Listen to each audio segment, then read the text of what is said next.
Last year at Wrigley Field, Mark Grace hit this game-winning homer in the bottom of the ninth against the Mets and Randy Myers. It was just one of the highlights of a season that saw the Chicago Cubs win the Eastern Division. However, this season, the Cubs can't seem to find a winning formula. As much as Cub fans would like to hold on to the division title, well, they've been forced to throw it back. Of course, when it comes to winning, and bad luck is no stranger to the Cubs, nearly 21 years later, the Mets came face-to-face with a black cat of their own.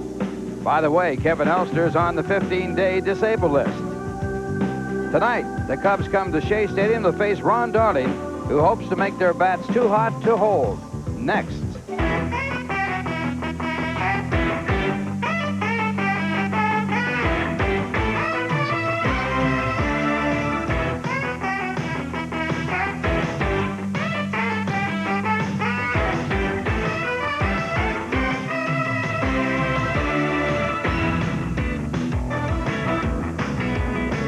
Live from Shea Stadium in New York. Tonight, the Mets take on the Chicago Cubs.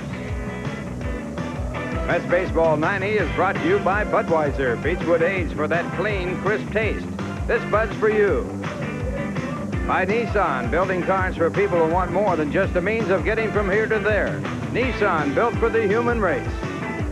By Manufacturers Hanover, where your money has power. By GE, from plastics to financial services, we bring good things to life. By Mita, all we make are great copiers. By Tropicana, 100% pure juices. Tropicana, even more reasons why you can't pick a better juice.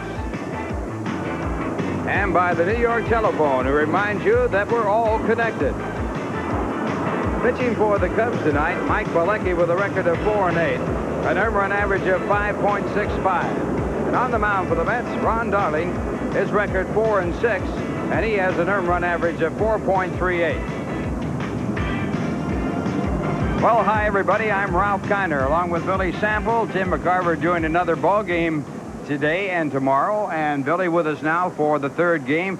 He was a winning announcer in the first game, and I was with you that time, and the other time it was Tim McCarver, and you were losing, so your record is 1-1. Yeah, Ralph, but I think my record might improve because the Mets have won their last 3, the Pirates have lost their last 3, and the Mets have won 24 out of their last 30 home games and have 6 games left on this stand, so I think it might get a little bit better, Ralph.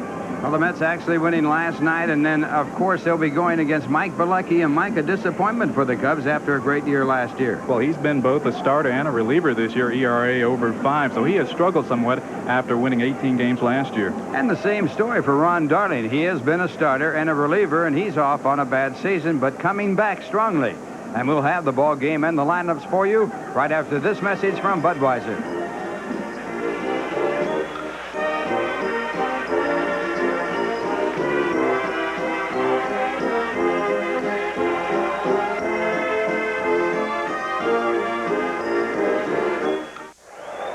On the mound for the Mets, Ron Darling with a record of 4-6. He's 1-0 against the Cubs this year, an earned run average of 4.38. He's walked 32, struck out 72, given up 94 hits in 90 1/3 innings. 7-8 lifetime against the Cubs. And the Cubs leading the league in hitting with a .271 average. Will throw this lineup against Darling. Jerome Walton leads off in center. Ryan Sandberg bats second at second. Mark Grace bats third at first. Cleaning up, Dave Clark in left field. Batting fifth, Dwight Smith. He's in right. Luis Salazar bats sixth at third. Sean Dunston bats seventh at short. Hector Villanueva behind the plate. And Mike Balecki bats ninth on the mound. And the defense for the Mets, it's Magadan at first base. Jeffries playing second base. Johnson playing short. O'Malley at third. Miller, Boston, and Strawberry in the outfield left to right. And the catcher is Sasser. The umpires for the game tonight, John McSherry behind home plate. He's the crew chief. Bob Davidson, the umpire at first base. He calls more balks than any umpire in the National League. Charlie Rutherford, the umpire at second, and Charlie Williams, the umpire at third. And we're underway here at Shea. Jerome Walton, the leadoff batter, and he goes after the first pitch. It's a fly ball to left field. Keith Miller, playing his second game in left field in his major league career, makes the catch. Walton hitting .271 with 1 home run, 14 RBIs before the out. And the Cubs wasting no time swinging the bat. As I said earlier, .271 average leading the league. The Reds batting .266. and the Pirates as well, batting second. But the Cubs are a different type of club. They don't walk a lot, yet they have a good hitting average. And one of them with a good batting average, Ryne Sandberg. He takes a strike. Sandberg hitting .309 with 26 home runs, 65 runs batted in. Sandberg tied with Strawberry and Mitchell for the home run lead in the National League. And Darling Black back with the split finger fastball. It's fouled off, strike 2. Sandberg against the Mets hitting .273 in his major league career. He's hit 17 home runs against New York. 1 for 4 in last night's ball game, a double in the first inning, and he grounds this pitch at Jeffries at second. And a bad throw by Jeffries, and Sandberg is safe on the air. Jeffries looked like he might have got a finger in with the ball inside the glove. Yeah, the way he's shaking his hand, it appears that he lost a nail. A fairly routine play, and as he comes out, you can almost see him grimace, and the wide throw, Magadan not able to put the tag on Sandberg, and you have to give Sandberg credit for hustling it out. A routine 3-hopper to second. A lot of guys wouldn't go down the line hard enough to get on base. So an error charge to Jeffries, and he evidently had a fingernail pushed back on that ground ball, and that caused him to throw it wildly to first base. A throw to first, Sandberg back. Sandberg with 19 stolen bases in 22 attempts. And that hand still bothering Jeffries. Another throw to first base. Sasser, the catcher for the Mets, has really been hot throwing runners out. Of the last 56 runners attempting to steal, he's thrown out 21. That's 38%. And this ball to Grace is fouled away. Strike 1. Grace 0 for 4 last night. A very tough night. 3 strikeouts against Sid Fernandez. In fact, Billy, the worst I've ever seen him look at the plate, because he's really a controlled bat hitter. And he lost an 18-game hitting streak. Now Jeffries is going to have that finger manicured. Trainer Bob Sykes. Well, those things can hurt. And they hurt for a long while. I tell you, I'd rather almost be hurt, a pulled muscle, than to have something, just a little cut around your fingers or hands or feet. Well, anybody that's ever had a nail broken in a car door or another kind of a door knows how bad those things can hurt. Another toss to first, a calling card that time. 1 strike to count on Mark Grace, hitting .296 with 3 home runs, 43 RBIs. The runner goes, a pitch way outside. Sasser's throw will not be in time, and Sandberg gets a stolen base.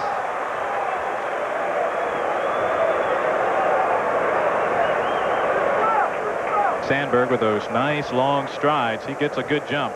Sasser has a pretty good pitch to throw him out on. But because Rhino got such a good jump, it's not even close at second.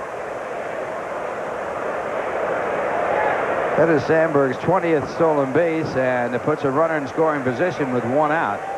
The 1-1 pitch to Grace is fouled away. 1-2. Grace had a 15-game hitting streak stopped by the Mets in the last series at Wrigley Field, and now has had an 18-game hitting streak stopped by the Mets when he went 0 for 4 last night. You get the feeling he should look at the schedule before he starts these streaks? I think he's got to plan better. Grace, one of the better hitters, or one of the best hitters in the National League. There are more than 2. Now the 1-2 pitch, and it's just outside. 2-2, a split finger fastball. Lifetime 300 batter, and I've never seen him look as bad as he looked against Sid Fernandez last night. Against Viola in his last at bat, he fouled out, and I think he was happy for that. Here's the 2-2 pitch to Grace. And it's ball 3, so Darling behind as he goes to a full count, 3-2. And he doesn't strike out much. He reminds me a little bit of Magadan. Guys that go to the opposite field well will work the count. He's hit 1 home run against the Mets, and that was a game-winning home run with the Cubs beating the Mets in the 9th inning. It was off Randy Myers. The 3-2 delivery.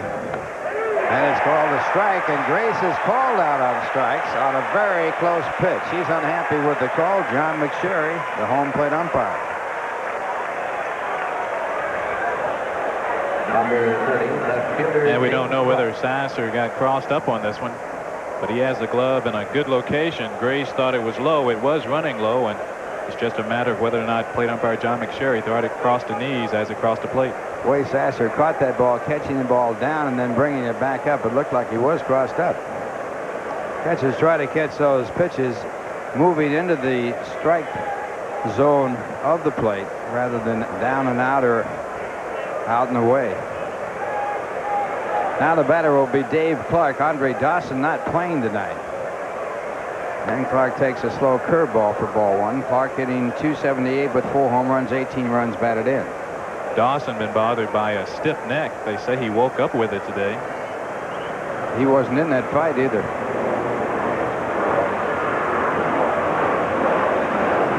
Reynolds out of action for the Mets, and it is said that he was injured in that fight that the Mets had with the Phillies. Ground ball to the second base side. Jefferies tries to stop it. Can't do it. It'll go on into shallow right, and Sandberg will score on the base hit.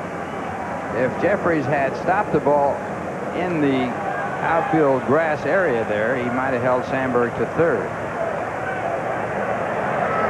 And he really appears to be bothered by that fingernail. It shouldn't have hurt his range going to his left, and he just wants to knock the ball down and keep it in front of him. But with the way Sandberg runs, if he knocks the ball down and knocks it too far in front of him, he still may not be able to get Sandberg. As you see, Jefferies look back, but it's too late by that time. So the run is unearned as Sandberg scores, and that'll bring up Dwight Smith. And another throw to first base. Clark with 4 stolen bases in 5 attempts. The Cubs have had 106 stolen bases. They've been successful 75% of the time. Another throw to first base, and Clark back. It's unusual that you think of the Cubs as a running type ball club. They've just gone to that in the last couple of years with Zimmer over there. And unusual for Zimmer to have that type of club, because when he was with Boston, they didn't have a lot of speed. They had the guys that could hit the ball out of the ballpark like Jim Rice, and then he moved on to Texas. Not an awful lot of speed there either. Runner goes. The throw is high, and another stolen base. So the Cubs putting the pressure on against Ron Darling and Mackey Sasser.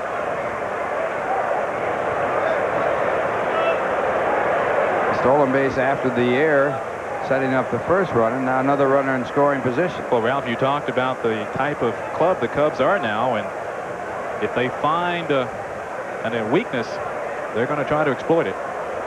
And now the pitch back has popped up. It's playable. Sasser will try it. Not an easy chance, and he makes the catch.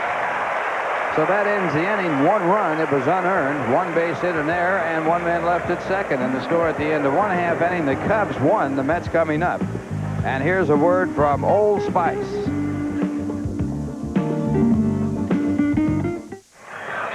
Mike Bilecki, the pitcher for the Chicago Cubs, with a record of 4-8, an earned run average of 5.65. He's walked 48, struck out 68, given up 136 hits in 114 2/3 innings.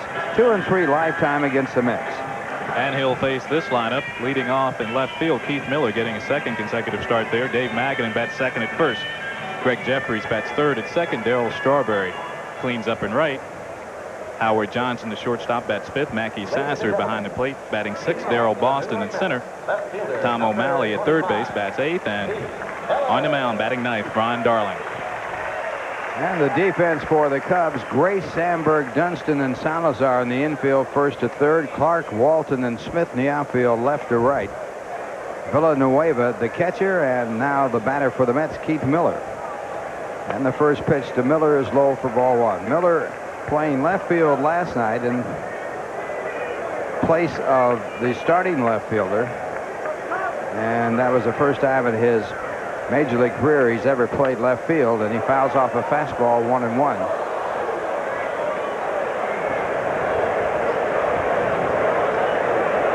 There's a new modern device right there, Billy. We never had that. Could have used that in Texas, couldn't you, when you're playing down there?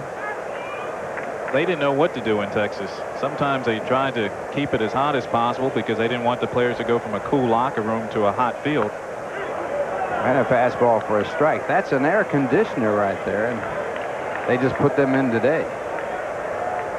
trying to cool the Cubs off, I guess. They've been pretty hot, winning 5 of their last 7 and 17 of their last 24. And Bilecki misses outside 2-2. As a matter of fact, the Cubs have the best record in the National League since the All-Star game. They have won 17 and lost 10. 2-2 pitch. He goes to the breaking ball, and it's a full count to Keith Miller. Miller hitting .286, 1 home run, 9 runs batted in. I think somebody said it when I see the air conditioners in the dugout, that this country's getting just a little soft. Here's the 3-2 pitch, and it's ball 4. So Bilecki walks his first batter. The Mets trailing 1-0. And that'll bring up Dave Magadan. Yeah, some of those old timers would be turning over in their grave.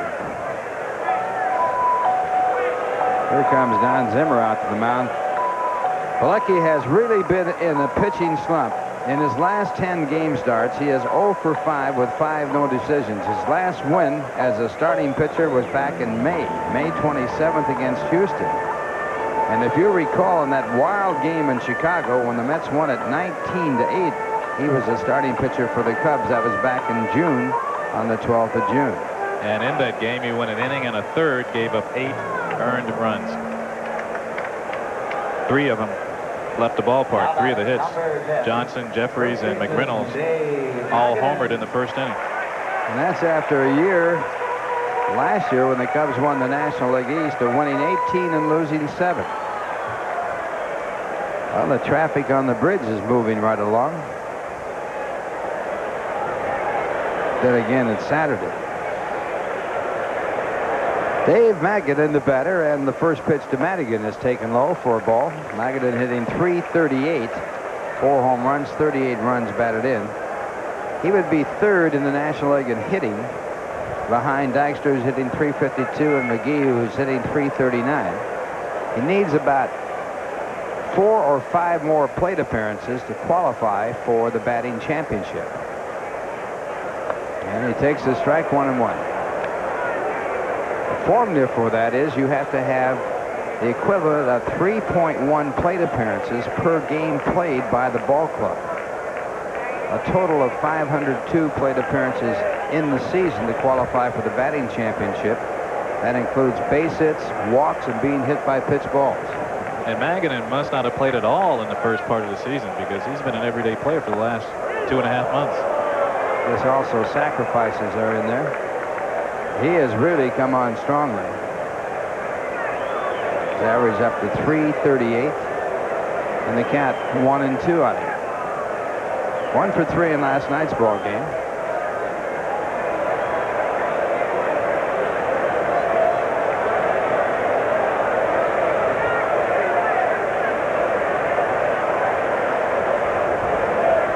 Bilecki backing off the pitching rubber.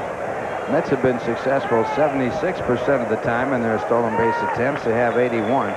Villanueva keep looking towards the Cubs dugout. Looking for that pitch out. Zimmer will do it very often. And the 1-2 pitch, a ball, and the count 2-2. The Cubs have been very successful in throwing out base runners attempting to steal. They've thrown out 39% of them. That's a very high percentage. I think anytime you get over 30%, you're doing well throwing out base stealers. 2 balls, 2 strikes. Miller, a good-sized lead at first base. He does not go, and the pitch is low for ball 3, and that's a full count. And you can bet everything you got he'll be running on this pitch. Maybe not everything. Save a couple of bucks so you can get started again. Well, a guy who handles the bat well, so it'd be difficult to double him up via the strikeout, throw him out. 3-2 the count. Miller is sensed to be running with the pitch. 1 man out. He goes, and the ball is taken low for ball 4. So 2 walks in a row, and the Mets have runners at first and second. They're trailing 1-0. Both of the walks coming on 3-2 pitches. And Bilecki having his problems.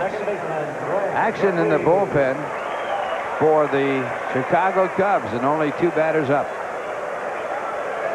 It shows a lack of confidence there, doesn't it? Well, When Zimmer went out to the mound after the first batter, as Steve Wilson warms up in the bullpen, you get the feeling that they've got Bielecki on a, maybe not a pitch count, but a success count.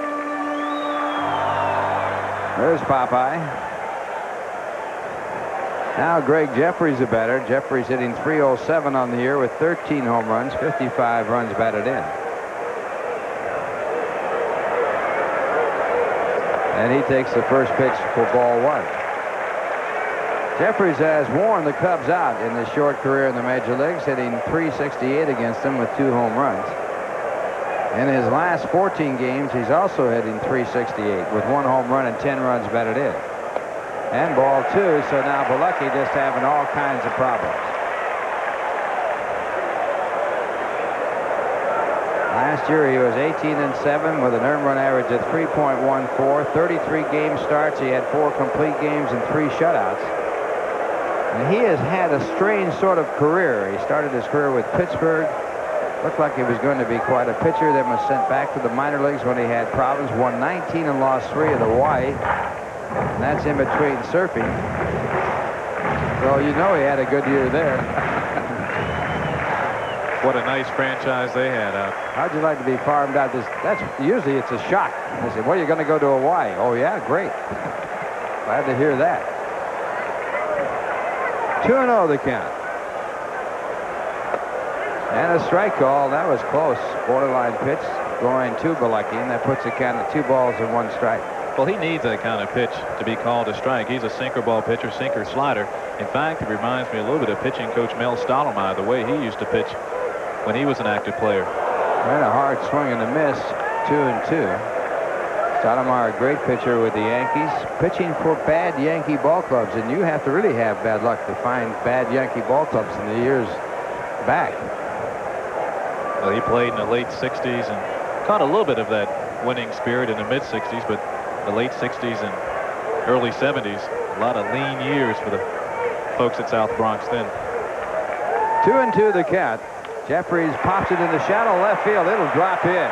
A base hit coming around to score is Miller, and the Mets tie it up as Jeffries gets a bloop base hit after the 2 walks.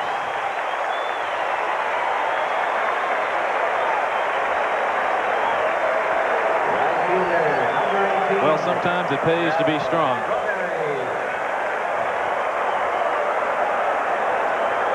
Right down the middle of the plate. Jeffries didn't get a good swing on it, but he finds a good location. And Miller, with good base running, comes around to score the Mets' first run. And now the batter is Darryl Strawberry. Darryl 1 for 4 last night. And his first pitch is in there, a called strike. Strawberry hitting .286 in the year with 26 home runs. He's tied for the National League lead in that department. And he's driven in 75 this year. 1 strike to count. Bielecki back at a ground ball to first. Grace going to Dunston, covering at second base for the force play, and the throw on back to first as Bielecki covers is not in time. Magadan going to third. Well, Strawberry gets down the line well. So if Grace has to take this high hop and the pitcher has to get over the cover, no way that they can turn 2. Dunston waits until Bielecki gets to the bag and fires a strong throw, but Darryl has it beat by a step and a half. He threw that ball without a stride. He has got some gun for an arm, hasn't he? Now the batter will be Howard Johnson. Howard 0 for 4 last night. But a sparkling defensive shortstop last night. Johnson hitting .242, 17 home runs, 61 runs batted in. Game tied at 1. Cubs playing back for the double play, and Johnson takes a breaking ball for ball 1.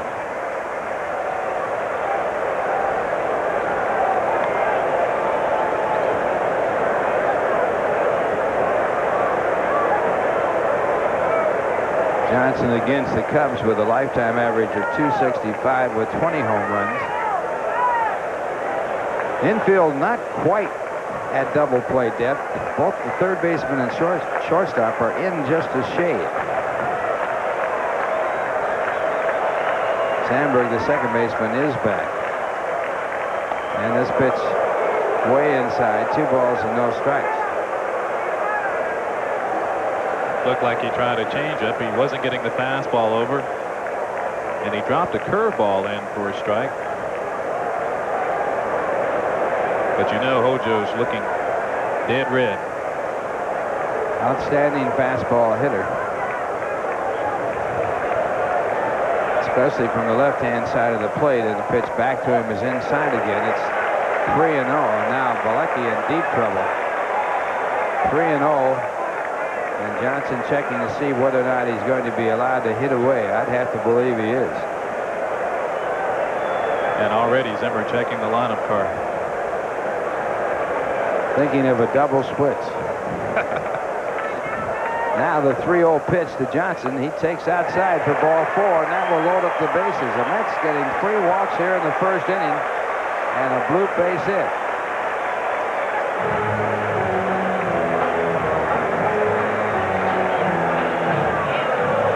So that'll be all for Mike Bilecki. He leaves after 1/3 of an inning, charged so far with 1 run. The bases are loaded and a quick exit. New pitcher coming in, and this call to the bullpen is brought to you by New York Telephone, who reminds you that we're all connected.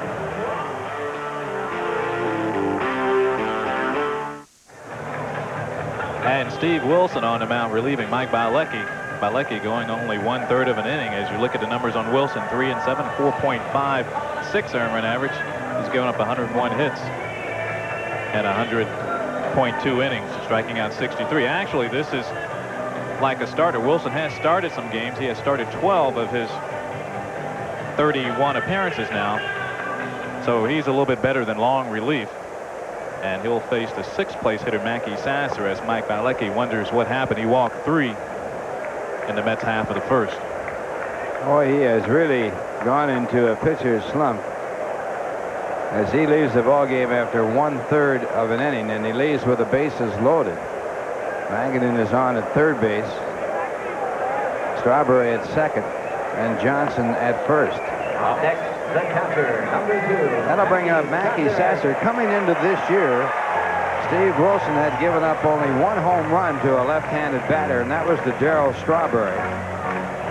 And last year on April 22nd, he got his first major league save against the Mets.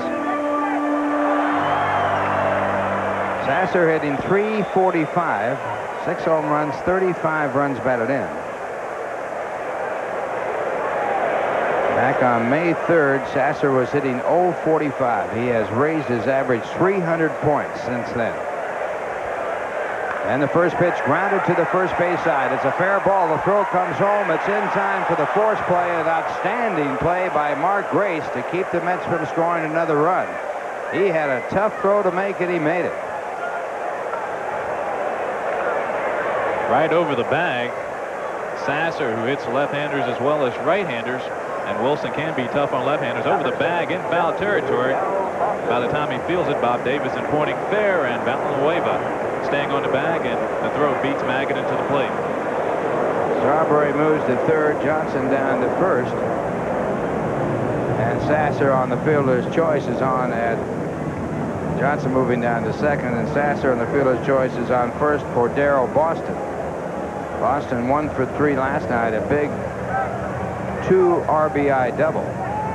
Tie ball game at 1. The Mets trying to get some more across. Sasser not able to do it. Now it's left up to Darryl Boston. And his first pitch is in there, a called strike. Boston hitting .298 in the year with 8 home runs, 30 runs batted in. In his last 15 games, he's hit .360. In his last 30 games, he's hit .323. Against the Cubs, he's hitting .417 with 10 hits and 24 at-bats. And that went a ball, and that's 1-1. And Wilson can be tough on left-handers. He drops down to the side a little bit and crossfires on him. Has a pretty good curveball. But as you just said, Boston has been killing the Cubs.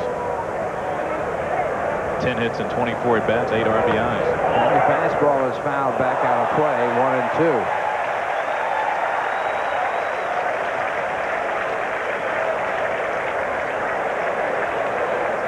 Mets have had 4 Grand Slam home runs this year. There have been a ton of Grand Slam home runs this year. Last year, there was only 1 hit in the National League, and McReynolds hit it. This year,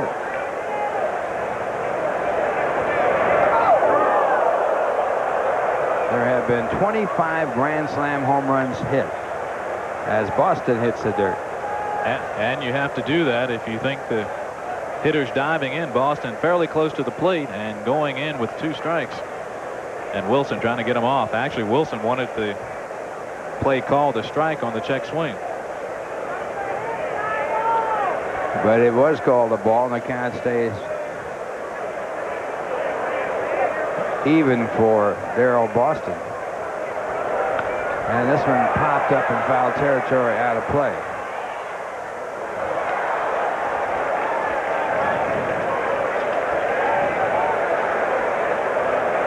Steve Wilson, the 15th player of Canadian descent to play for the Cubs, and only the 4th since 1932.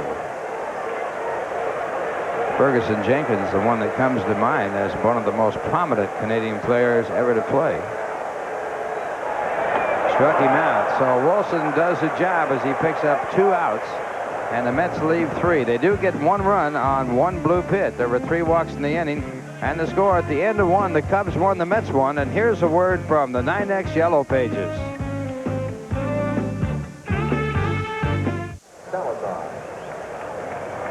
Top of the 2nd, a 1-1 ball game. The Cubs coming up. And the leadoff batter will be the 3rd baseman, Luis Salazar. Salazar 1 for 3 last night, his 1 base hit, a home run. It was only the 2nd hit given up by Sid Fernandez, as Sid won it 5-1 on a 3-hitter. No pitch as time was called. On Salazar's backswing, he hit Sasser's mitt. And that caused a timeout. Plate umpire John McSherry giving the call. We had really been thinking he would have stayed right in there and gotten first base on catcher's interference.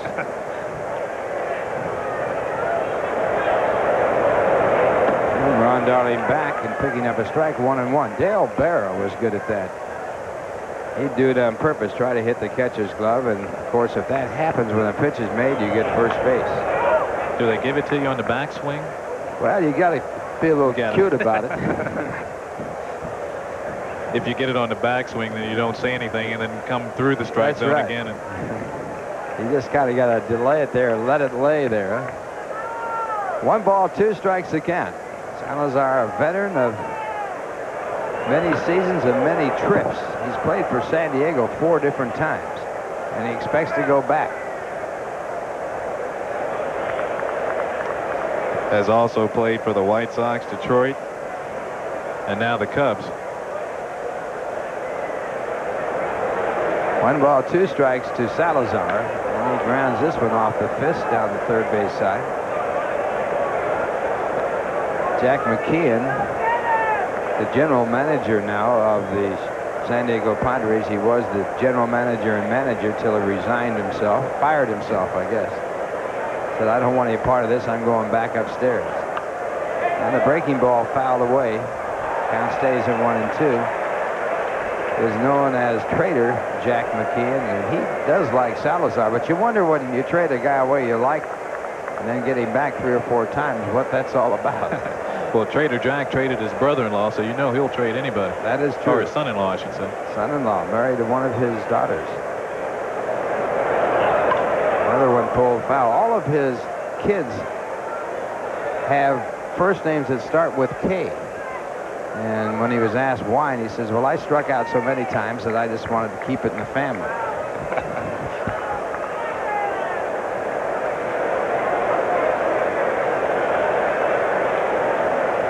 One ball, 2 strikes as Salazar battles away against Ron Darling. Now the fastball for ball 2, 2-2.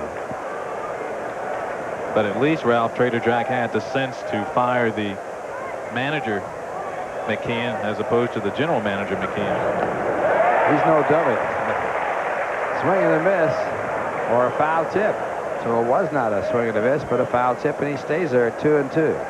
Yeah, that general manager's job is just a slight bit more secure than being a manager.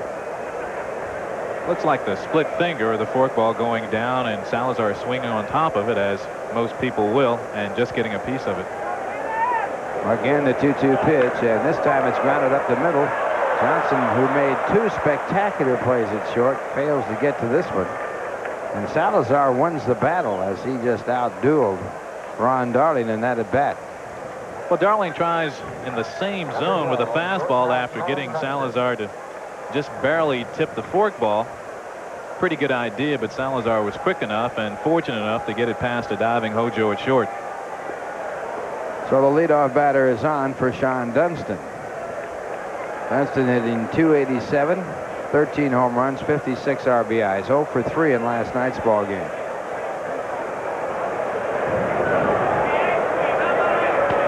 And the first pitch, low for ball 1. Dunston drafted #1 in the nation, the highest draft choice ever out of the New York area. And he was drafted ahead of Dwight Gooden. Gooden was drafted 5th that year. The Mets have said that they would have drafted Dunston first if they'd had the chance, but the Cubs drafted before them. And Don Zimmer, when asked why did they draft him ahead of Gooden, he says, well, why not? He's got a better arm than Gooden. And he has one of the great arms that has ever been seen at shortstop. And there's ball 2 as Darling finds some problems now. And his arm is so good that I think Mark Gray should get comeback pay sometimes, because especially when Dunston short hops him, I don't know how he stays in front of some of those throws. I think Dunston ran Leon Durham right out of there. Durham couldn't handle those throws at first pitch. The 2-0 pitch, hit hard but foul down the left side. Imagine coming in a little late, having to play a day game after another day game in that bright sun, the haze, and then you have Dunston firing at you about 6 or 7 times a game. From short range a lot of times on those double plays coming across the bag. 2-1 the count to Sean Dunston. Runner goes, the ball hit in the air to deep left field. It's way back. Miller to the wall, going. It is gone. Goodbye. Sean Dunston with a 2-run home run, and the Cubs lead it 3-1.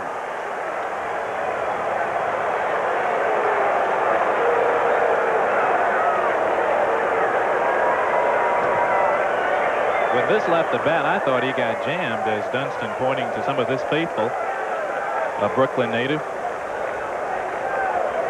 But evidently he gets a pretty good turn on it. Salazar running on the pitch. Dunston extends. No, he gets all of this. Inside half. Oh, that's pretty. That is if you're a hitter. And this ball popped up right in front of home plate.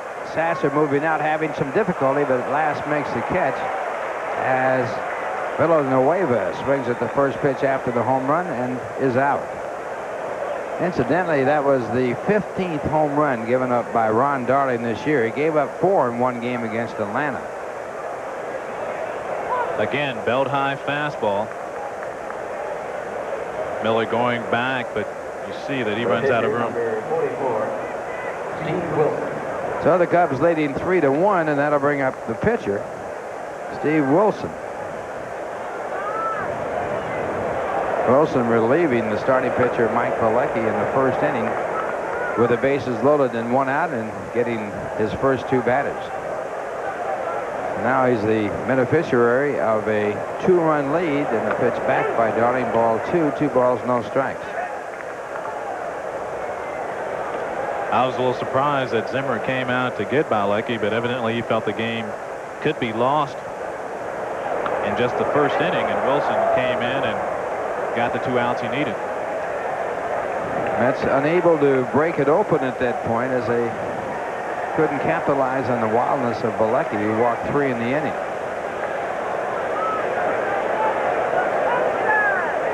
One ball, 2 strikes to Wilson. 2-2. Wilson hitting .185.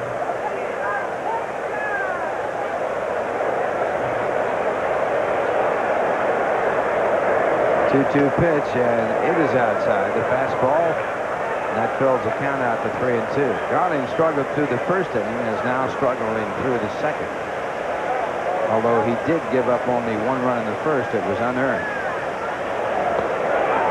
Ball 4, so he walks the pitcher.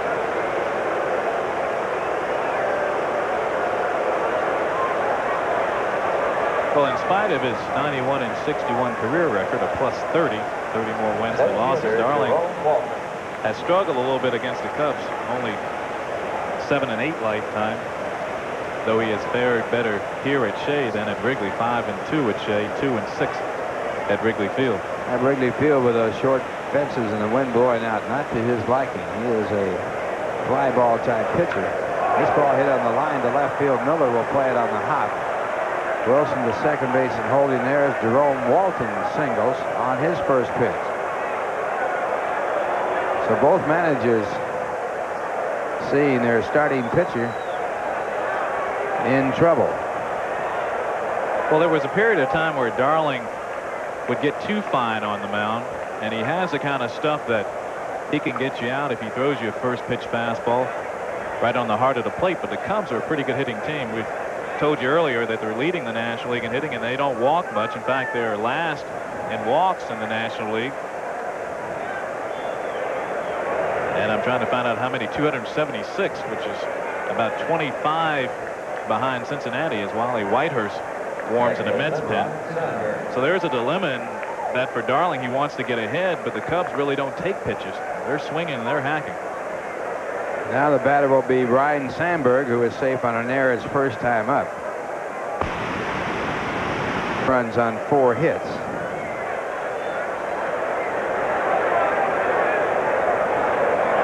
And the high curveball way out of the strike zone for ball 1.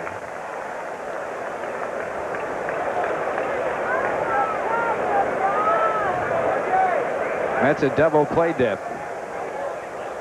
And the fastball is fouled back out of play. 1 ball, 1 strike.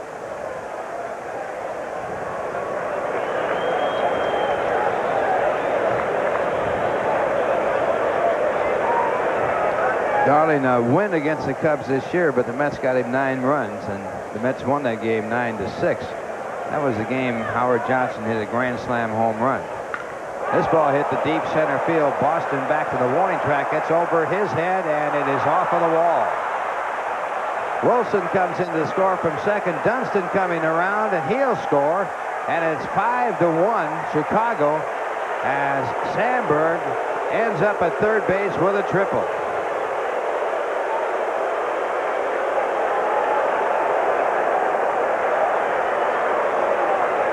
Well, they have hit the fastball hard. This one out over the plate. Boston playing medium depth in center field, but I don't think he gets this one. Even if he was back a few steps, it almost leaves the ballpark. At the last second, Boston gives it a jump, but it's over his head. And Wilson scores easily once again. Darrell going back on the ball. And maybe he could have gotten back.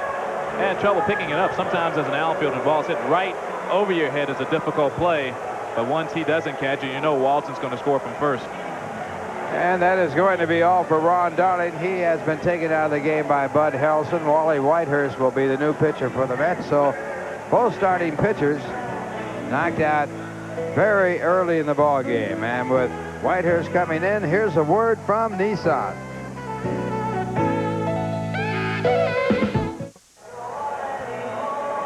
Wally Whitehurst making his 22nd appearance, 1-0, 3.71 earned run average. He's given up 40 hits in 43 innings while striking out 29. He relieves Ron Darling, who goes an inning and a third. The Cubs have scored 5 runs so far for this inning. They have Sandberg at third, infield in with 1 out, and Mark Grace the batter. Grace struck out his first time up. Whitehurst, a breaking ball type pitcher.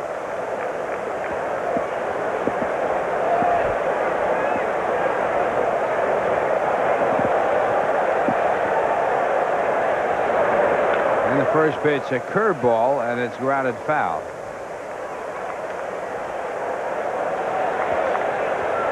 Somebody posed this question to me last night. In this situation, Ralph, you're a great RBI guy. Are you thinking sacrifice fly, or are you thinking base hit or driving it through the infield? I'm thinking sacrifice fly, and I'm thinking get the ball up so you can hit the ball in the air somewhere. Not swinging at anything down like that or the pitch before. Got to make the pitcher, until you get 2 strikes, throw you a pitch you can do something with to get it out of the infield. That's what I thought. Somebody was trying to explain the game to somebody from England, and I wasn't sure. I thought that was the correct answer. Ground ball to the first base side. Magadan holds the runner. And on the play, Whitehurst covers first base as Sandberg holds at third. Sandberg an idea about going, but then he changed his mind.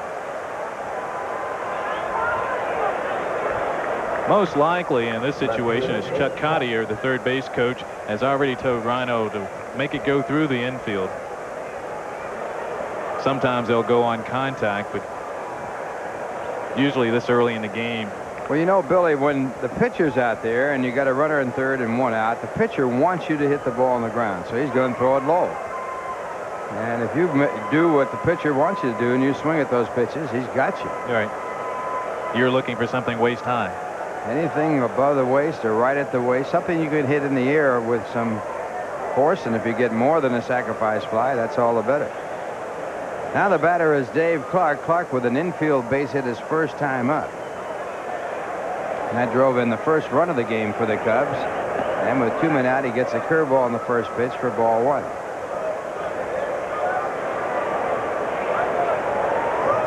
Clark has supplanted Dwight Smith in right field for the Cubs. Although tonight he gets a start in left as Andre Dawson has been bothered with a stiff neck. Here's the 1-0 pitch, a fastball chopped out to the shortstop Johnson. So Whitehurst does the job, leaving the runner at third with 1 man out, picking up 2 quick outs. And that holds the Cubs to just 4 runs in the second. They're leading by a score of 5-1 as we go to the bottom half of the second. And now here's a word from Nissan.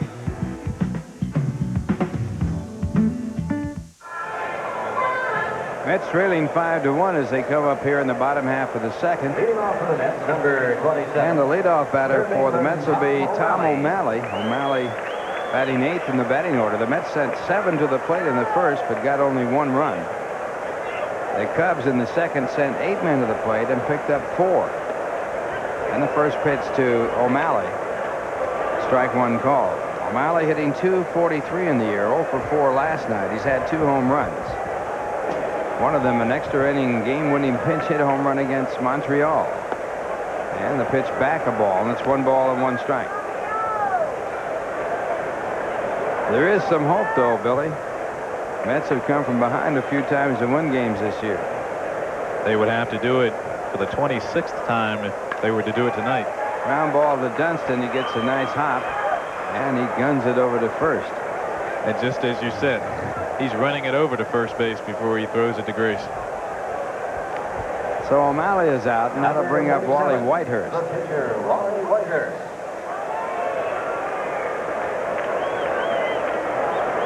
Usually those infielders will take that crow hop towards the base they're throwing to, usually first. But sometimes you think Grace might tell Dunston, how about just 1 crow hop, not 2 or 3? I'll run it over here and then fire it.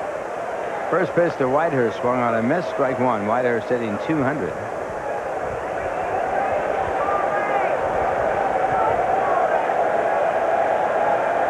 Steve Wilson in relief of Mike Bilecki, and that pitch a ball, that's 1-1. Bilecki lasted 1/3 of an inning. Ron Darling did him 1 inning better. He lasted 1 1/3. And the 1-1 pitch is fouled into the stands. We got a capacity crowd here tonight.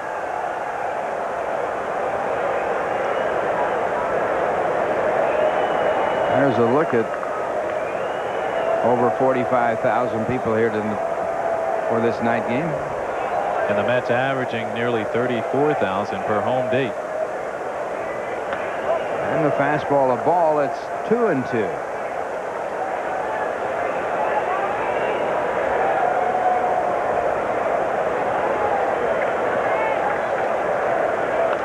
And again, it's fouled away. The fastball fouled off that time. It stays at 2 balls and 2 strikes.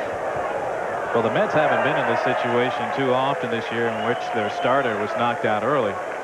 A couple of times the last week by Sid Fernandez, but he straightened it up last night, throwing a 3-hitter in a 5-1 victory. But the Cubs have seen a lot of this year. Of course, the big blow for them was losing Rick Sutcliffe. There's a base hit in the right field by Whitehurst.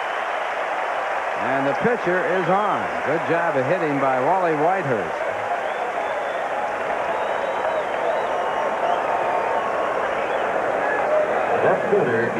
Whitehurst now batting a cool .333. Takes a fastball, a little bit of an inside-out swing, and bloops it over the head of Sandberg. That's Wally's second hit in 6 at-bats. Puts a runner on with 1 out and brings up Keith Miller. First base runner against Steve Wilson. Miller hits a high fly ball to left field. Dave Clark, the left fielder, makes the catch. Tough time right now for outfielders and infielders. It's twilight time and it's hard to pick the ball up. You saw Dunston pointing up in the air where the ball was just to help out Clark if he needed it. So 2 men away, and that'll bring up Dave Magadan. Magadan walked his first time up, as did Keith Miller. Miller scoring the only Mets run as he was driven in by Jeffries on a bloop hit to left. Cubs leading 5-1.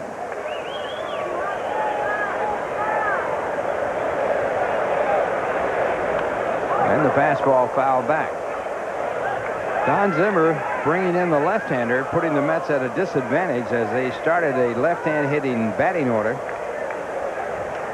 against Mike Bilecki, the right-hander. But too early to change, as Bud Harrelson says. We'll wait and see. Magadan, of course, a very good hitter against left-hand pitching. He takes the strike, and it's strike 2. The Mets are an even .500 against left-handed starters, and you may as well say that Wilson is a starter tonight with Bilecki going over only 1/3 of an inning. Mets are 20-20 against left-handed starters. 2 strikes to count to Magadan. Mets with the best home record in the major leagues. And the curveball outside, 1-2. But most of the Mets left-handers do go up the middle into the off-field well, so even though Wilson will drop down to the side as he did on the previous pitch to Magadan, most of those left-handers will hang right in there. I think the biggest problem the Mets have against left-hand pitching is that Howard Johnson and Kevin McReynolds have not really torn up the left-handed pitchers as they should. Fastball fouled away, so the count stays at 1 ball and 2 strikes. Johnson's bad shoulder affecting him more, swinging from the right-hand side of the plate than the left.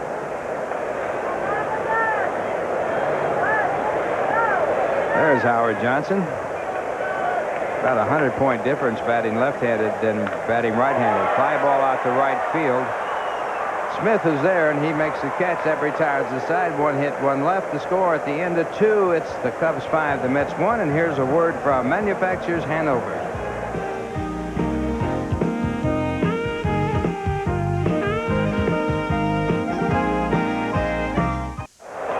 Well, the first pitch is grounded to Johnson at shortstop, and Wally Whitehurst, with 1 pitch, gets to White Smith to ground out. We'll look at that again. First pitch swinging, which the Cubs will often do. This time Whitehurst gets a good fastball in which Smith cannot get through the strike zone, and Howard Johnson, who had 7 assists in last night's game, makes another tonight.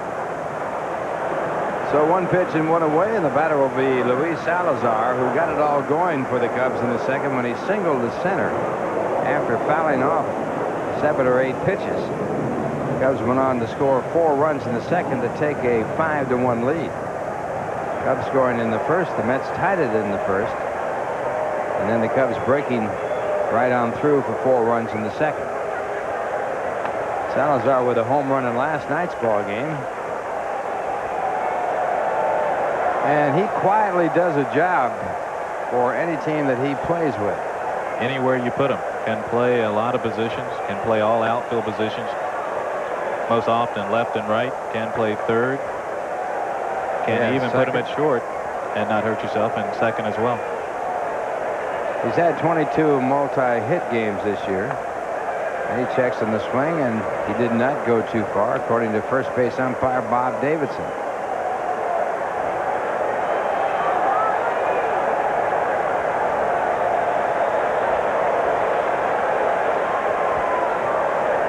And a fastball for a strike, 3-2. Salazar, one of those professional type players. He tries to get on, taking pitches like he did then, trying to pick up a walk. He'll also battle you with the bat. This time he grounds it to Jefferies at second base, and the throw for the out. So 2 men away. Whitehurst has retired 4 in a row, and he'll now be pitching to Sean Dunston, who had a 2-run home run his first time up. Dunston now with 14 home runs on the year.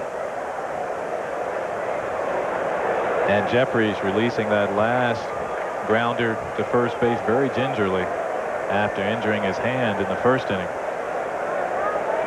Dunston with 58 runs batted in. That leads all shortstops, and this one grounded again to Jefferies, and Whitehurst has now retired 5 consecutive batters.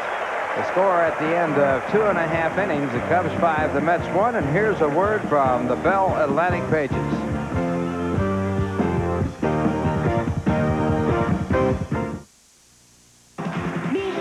Hey kids, this fall, take the Mets back to school with you with your very own Mets notebook, courtesy of Kid Cuisine. Sunday, September 2nd is Kid Cuisine Back to School Notebook Day.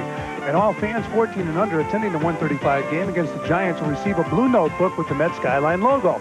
Tickets are available at all Ticketron outlets, Shay's Advance Ticket Window, or call 718-507-TIXX for more information.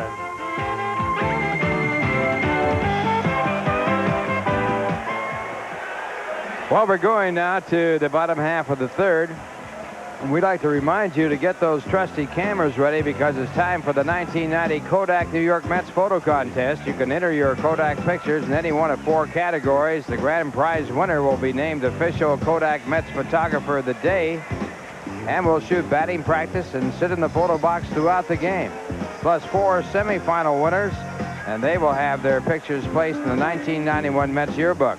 Look for details wherever Kodak film and batteries are sold, or at Shea Stadium.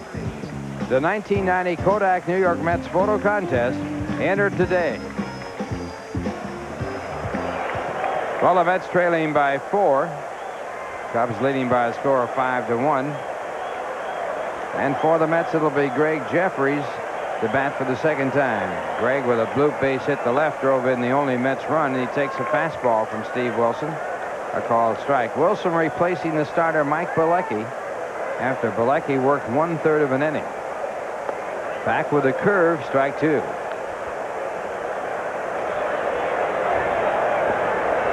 And Ralph, the Mets might catch a break, because I see some rain clouds to the left. Little blooper into center field. This one might drop, but no. Walton with a lot of speed comes up and makes the catch. And Jefferies is out. Ominous looking rain clouds off over the left field fence. Breeze picking up a bit here, which is an indication that we might have some participation. Mets would like to have some participation in some runs. Darryl Strawberry stepping in. Darryl grounded into a forced play his first time up, batting for the first time against Wilson, and there's a strike. And with the Cardinals leading the Pirates, the Mets may catch another break tonight. Cardinals beating the Pirates last night, and the breaking ball a called strike, strike 2. Cardinals leading 1-0 that game in the top of the 6th inning. 2 strikes to count to Strawberry, and the sidearm curve, and it's called a ball as everybody was leaving. It fooled everybody, including plate umpire John McSherry, who said it was high. I guess you have to say something when the opposing manager and coaches are yelling at you. Maybe right over, but too slow.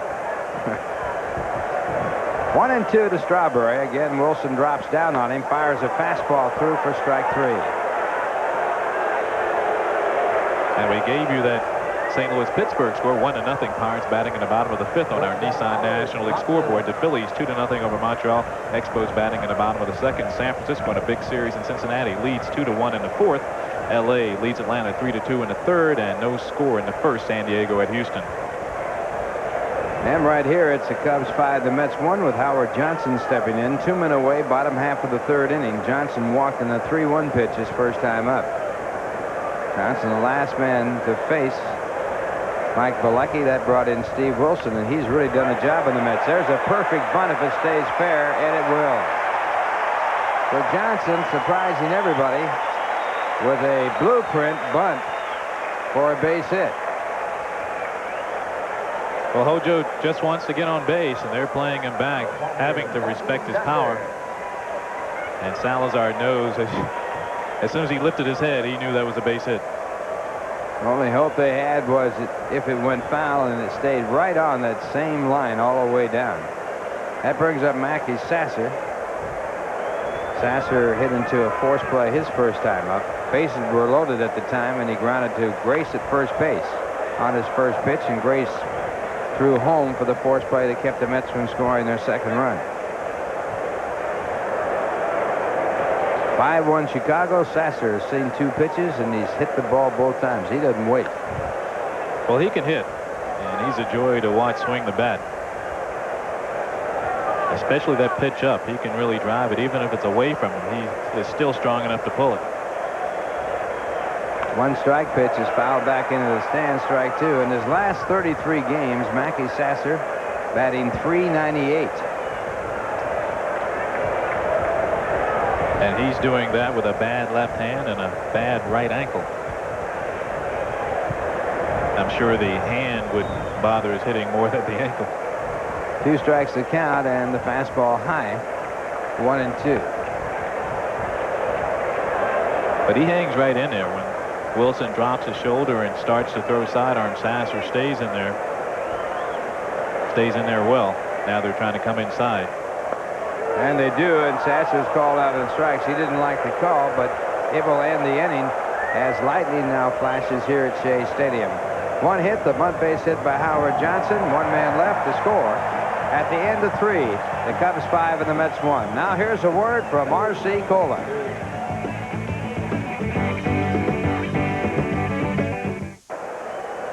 Well, back here at Shea Stadium, it's a 5-1 game in favor of the Cubs, and coming in now for the play-by-play, Billy Sample. Okay, thank you, Ralph. It'll be Hector Villanueva to lead off the Cubs' 4th. Cubs leading 5-1. And Villanueva taps this pitch foul. He has one of the best home run ratios in the National League. He has 6 homers, and this is 49th at bat. I'm sorry, this is his 90th at bat. The best ratio in all of baseball would have to be Kevin Moss of the Yankees. He had 12 home runs and less than 100 at bats. That is the all-time fastest, I guess, and most in 100 at bats. Whitehurst delivers low. 2-1 the count. He's rivaling some of your ratios, Ralph. We had a fellow with the Pittsburgh Pirates named Dino Rostelli that came up and hit a bunch of home runs when he first hit the scene. But then the curveball got him. The curveball will get a lot of folks.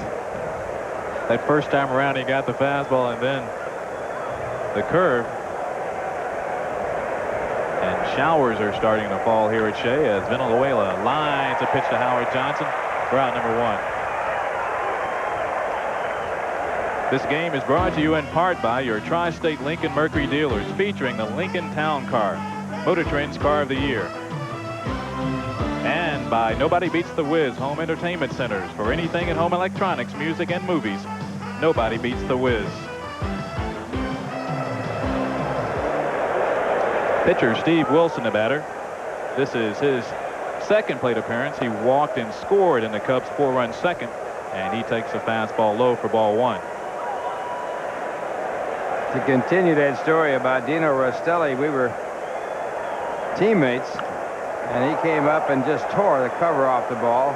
came up from the San Francisco Seals of the Pacific Coast League. He wore glasses, and he also had a stance very similar to Joe DiMaggio's, very widespread stance. He wore a red bandana in his back pocket of his uniform, something like Lefty O'Doul did out in San Francisco when he was his manager. Ground ball is short. Hojo on his backhand deep in the hole. The pitcher running, and he has time to complete the play. 2 away in the Cubs' fourth. And let's take a look at the Nissan American League scoreboard. Toronto 7, Minnesota 4, Texas 7, Chicago 5, Oakland 10, the Yankees 1. Detroit playing in Cleveland. Cleveland leading 5-2 in the top of the fourth. Milwaukee and Kansas City just underway. Baltimore playing California later, and Boston playing Seattle later. We went in to play Cincinnati, and Ewell Blackwell was the pitcher, the toughest right-hand pitcher that ever lived for a right-hand batter. He asked me what Ewell threw, and I said, well, all I can say is, I wish you good luck. And his first 2 pitches, he whipped that sidearm fastball right by him. And the next pitch, as Dino got out of the batter's box and took his glasses off, shined them up with his bandana, got back in and motioned for Blackwell to throw. Well, I was afraid to look. The next pitch hit him right on the left shoulder. And that was the end of his career. Wouldn't stay in there any longer. That was it. Walton now 2 out of 3 as the Cubs have a base runner, 2 outs. Well, I was thinking last night as the rain continues to fall, and you started playing, Ralph, in an era in which the players left their gloves on the field when they came into the dugout. What would happen in a situation where there was steady rain, but because of maybe not being able to reschedule the game, or you had to get that game in, or 5 innings, where they couldn't call the game, but the rain was heavy enough that they should have called the game? Did you leave your gloves on the field in that situation as well? We went out and got it. Because you only had 2 gloves. If you were lucky, you had 2 gloves. In those days, you had a tough time getting gloves or pay for them yourself. Pitch out, nothing happening. Sandberg 1 for 2. He reached on an error and scored in the first, and hit a 2-run triple to center field, that in the second. Nowadays, the players have so many gloves that they can do like Willie McGee. When he missed the fly ball in center field against the Mets, he threw his glove into the stands. He said, that glove's no good, I'll try another. McGee committing his 16th error. And he has 3 gold gloves, so you know that's an anomaly for him. Hard to believe you could make 16 errors in the outfield. I believe Dave Parker made 17 one year in right and still won the gold glove. Of course, a lot of his errors were throwing errors. McGee's, a lot of his have been just off the heel of the glove or off the tip of it. He's played soccer with a few out there. Whitehurst in his 3rd inning of relief, relieving Ron Darling, who went an inning and a 3rd, giving up the 5 Cubs run. Again a pitch out, and again Walton not running. Bad pitch out by Whitehurst. He threw the ball outside, but it was too low. If you're going to waste a pitch, make it be a good pitch out.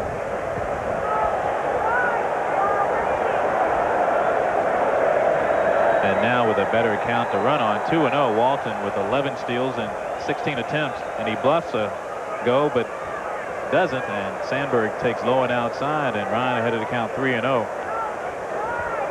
Sandberg really dangerous with the count of 3-0. He is a dead fastball hitter, and he can use that power that he has found to his advantage. He's tied for the league lead in home runs.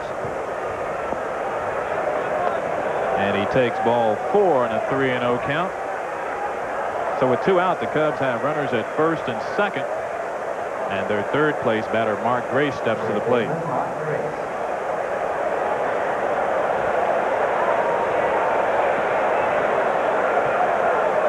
Grace has been the easiest out in the lineup, coming into the game a .296 hitter, the hottest hitter since the All-Star break, at around a .450 clip. As you look at John McSherry, he's the crew chief, and he'll make the call on when the Tarpolian should come onto the field. McSherry in his 20th big league season. And the first pitch to Grace. Fastball taken low and outside for ball 1. Grace, a strikeout victim against Ron Darling in the first. And he grounded 3-1 in the second.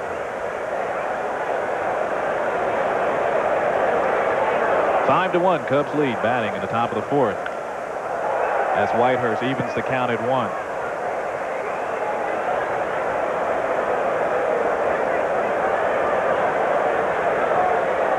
Grace from San Diego State. And before Grace and Mark Langston and former Yankee shortstop Bobby Meacham, I thought the only thing that came out of San Diego State were defensive backs. They have gotten a big athletic program there. They have really done a job. And have beautiful weather to play in.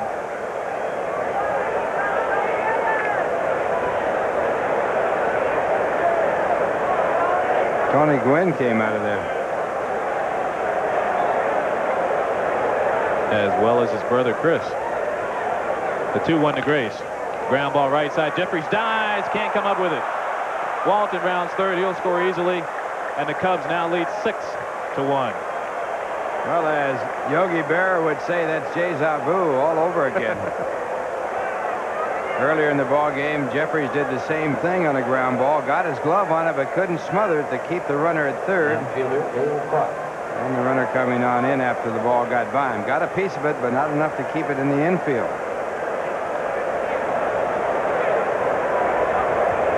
Dave Clark in the first inning drove in the first run of the ball game on a similar type ground ball. And Dave Clark's the batter now, cleaning up tonight in place of Andre Dawson, who failed to answer the call due to a stiff neck. Try that again. Stiff neck. It's easy for you to say.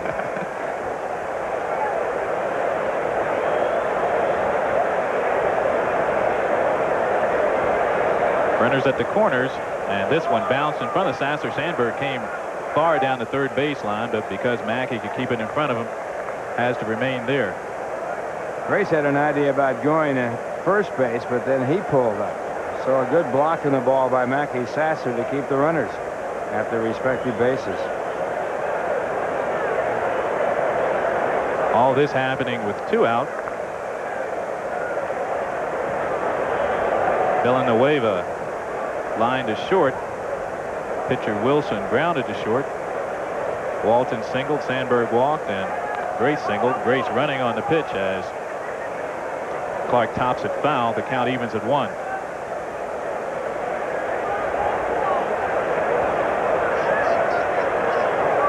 Of course, the Mets involved in that big fight a couple of days ago against the Phillies. If that were to happen tonight, I don't think they'd want to challenge this man. This man was a Golden Gloves winner, 26-0 while in high school.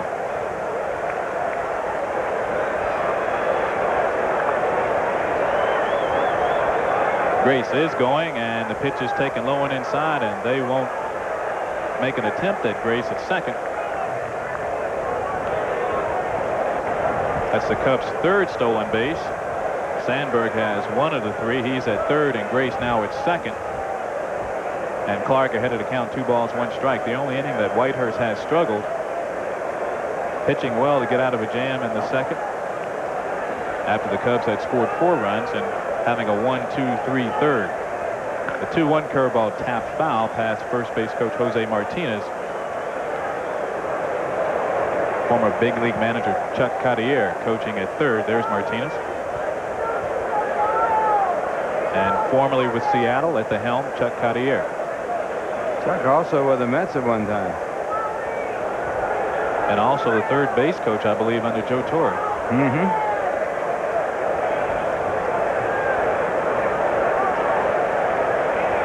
The 2-2, again a curveball, and again Clark fouls it.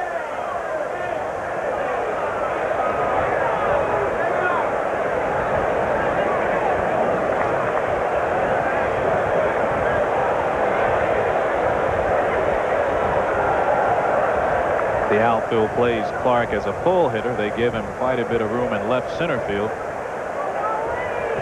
And it is wet out there, so the outfielders don't have the tracking they normally would have. The 2-2 fastball catches Clark looking on the inside corner as the Cubs are out of their half of the fourth. Not before they score 1 run on 2 hits. They leave runners at the corners. And in the middle of the fourth, they lead 6-1. Now here's a word from your Tri-State Lincoln Mercury dealers.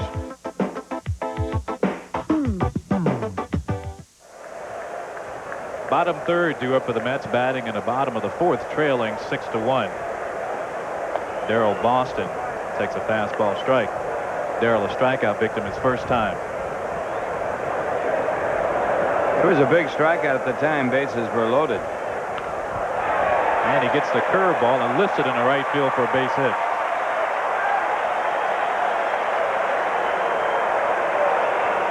So Wilson had a pattern of throwing Boston a fastball, trying to get him off the plate and coming back with the curveball, but this time he's successful. Nice little line drive into the outfield, and the Mets have their leadoff batter on for the second time in this game. First time they scored a run. The Mets' fourth hit. The third off Wilson, who's in relief of Mike Balecki. Tom O'Malley takes a fastball strike. O'Malley grounded hard to short his first time.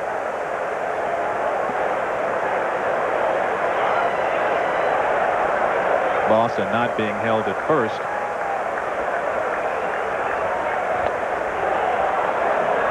I should say Boston not being held at first. O'Malley takes a fastball strike, and now behind the count, 2 strikes.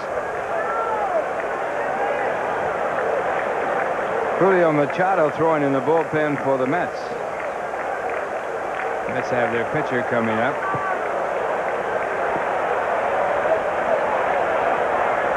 Villanueva sets up outside, and the pitch is outside, and O'Malley gets a piece of it, lines it foul down the left field line.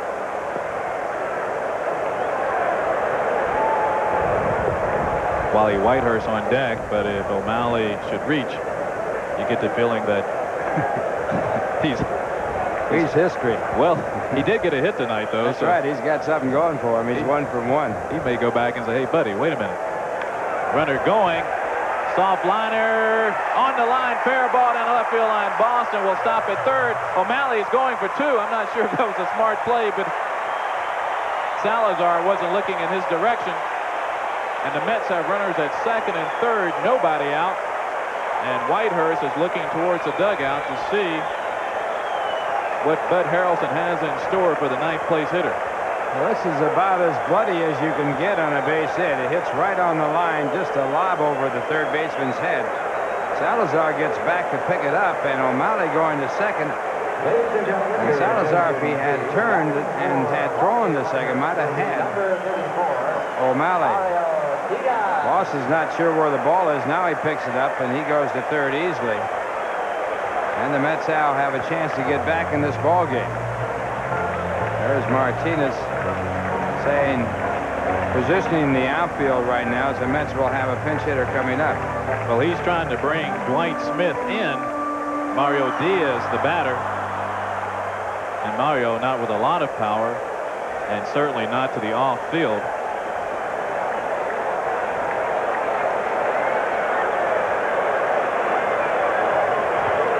Two for 6 as a pinch batter.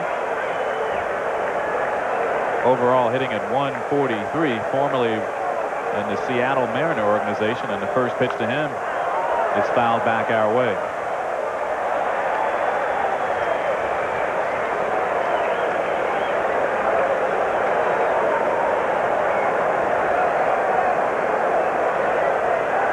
And as Smith moves in and right, the Cubs play Diaz to the off field, leaving him some room down the left field line and in left center. Boston's at third. O'Malley, who just looped a double, is at second. Mets trailing by 5, trying to close the gap.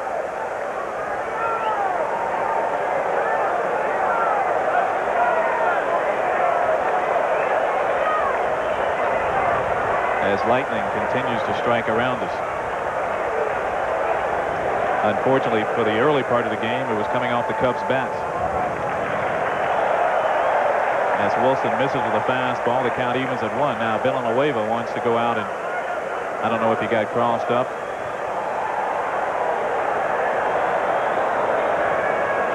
In last night's ball game, with Greg Maddux on the mound in 1 inning, Maddux and his catcher Villanueva got crossed up 3 straight times.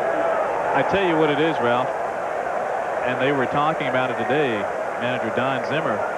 They have trouble picking up the signs because there's a shadow right around home plate. As Wilson misses a curveball high, Diaz ahead of the count, 2 balls, 1 strike. So that I don't know if Villanueva has it now, but they have to tape his fingers so that yesterday. Yeah. Wilson can, I think you can see the tape on his index finger. The 2-1 pitch foul back our way. The count evens at 2. Nobody out. 2-2 the count on Diaz. Runners at second and third, and the top of the order on deck in the name of Keith Miller.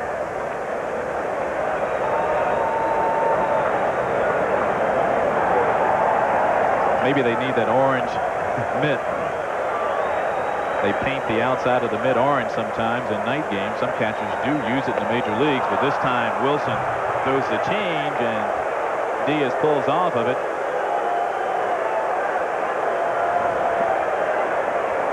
Well, he pulls a change here, takes something off the pitch, and Diaz way out in front, as you can see. That's a big strikeout. Mets don't need that problem, as the rain now is coming down very hard here at Shea. And the grounds crew positioned and ready. Miller takes a fastball low and inside for ball 1. Keith walked and scored in the first and flying to left. Now John McSherry says, let's go, let's get it on the field.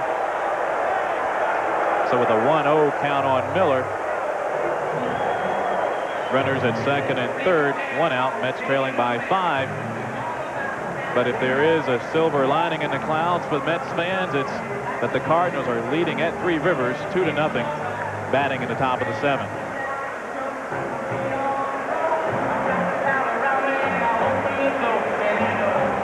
The rains had started to come in from left field, behind left field, and now the lightning continues to strike. We've had tornadoes in the area in Staten Island just as recently as yesterday.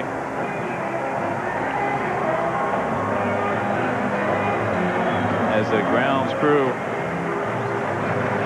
hurry to get the tarp on the field so that we can resume play as quickly as possible. So until then, with the Mets trailing 6-1, runners at second and third, 1 out, we're going to take a break. Now here's a word from Mita Copiers.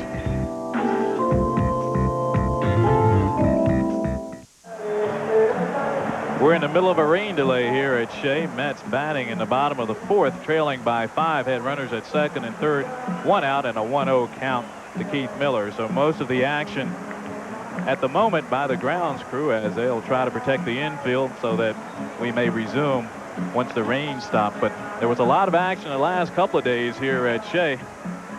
Most of it from the folks 90 miles down the turnpike.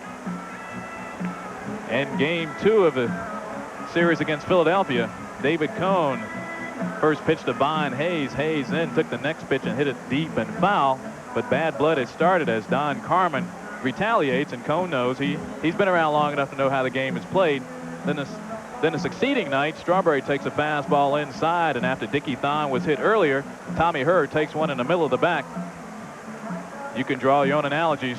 Well, the Phillies did, and when it was Gooden's time to bat, Pat Combs did what he felt he had to do, and you get the feeling that Doc understood right there off the kneecap, and here we go. And unlike most baseball fights, this one was full of fists, as you see Darren Dalton throwing a few on the side of Strawberry's head. 7 people ejected, including Mike Ryan, the Phillies bullpen coach. Joe West throwing people out in the middle, the umpire on the left, and really slamming Dennis Cook to the ground, and Dennis Cook was one of the 7 outs. Strawberry and Dalton getting into it again. Mackey Sasser has De Jesus down on the ground, and Joe West again, the peacemaker. And then again, Strawberry going back at Dalton. And a couple of guys landing punches. Gooden being restrained by Greg Pavlich and Nick Leyva, and Bud Harrelson wondering how long the suspension, a possible suspension, could be. They'll probably be announced Monday if so, but those things are going to happen. Margins are going to cross, and nobody plays up to 50% of the other person's margin. You're usually going to cross over, and both clubs felt they did what they had to do, and altercations ensued. I think the worst thing that happened in that overall ruckus was the fact that it was restarted. Once you get it calmed down, then if you restart a fight like that, that could result in a suspension for anybody who got it restarted. That was sort of reminiscent of the fight that the Mets got in with the Cincinnati Reds in 1973 when Pete Rose threw Buddy Harrelson to the ground. They had a tremendous brawl there, and then Pedro Bourbon blindsided a Mets player, and that started the fight all over again.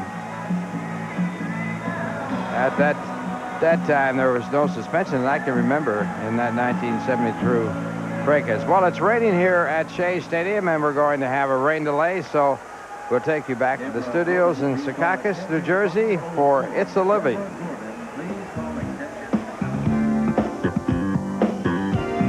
We're all set to go here at Shea Stadium. The Mets trailing by a score of 6-1. It was all tied up at 1-1 after 1, and then the Cubs broke it open as they got 4 runs in the second inning. After Salazar had singled, Sean Dunston hits this one over the left field fence to make it a 3-1 ball game.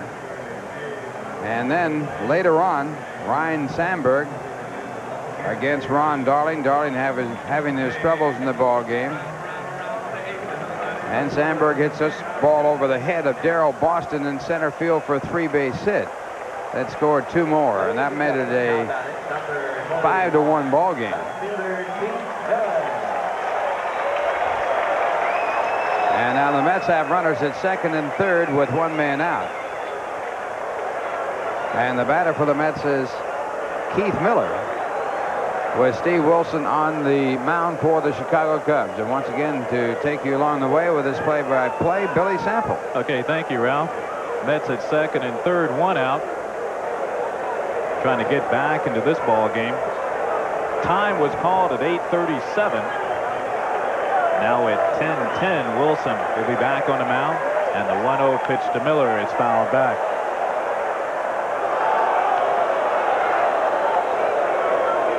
Boston's at third. He led the inning off with a single to center, and Tom O'Malley doubled down the left field line. Runners at second and third. Steve Wilson in his 4th inning of relief. He relieved Mike Bielecki after only 1 out in the Mets' first. The 1-1 pitch, fastball strike.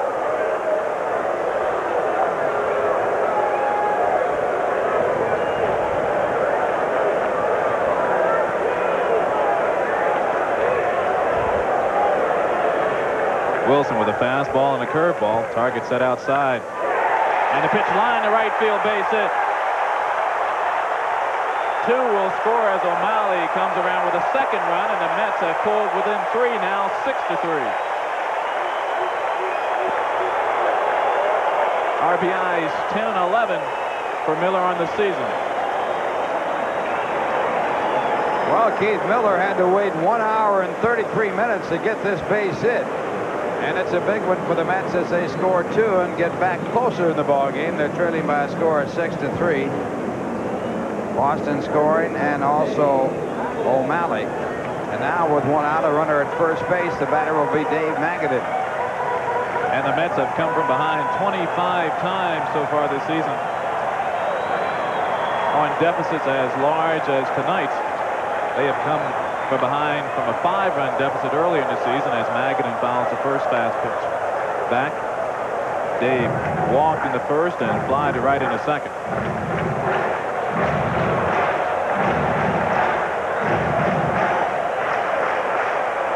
Wilson was the pitcher before the long rain delay, and the Mets will go to their bullpen as the number 9 hitter came up just before the rain delay, and Mario Diaz pinch hit for pitcher Wally Whitehurst, who went 2 2/3 innings in relief of Ron Darling, who lasted only an inning and a third.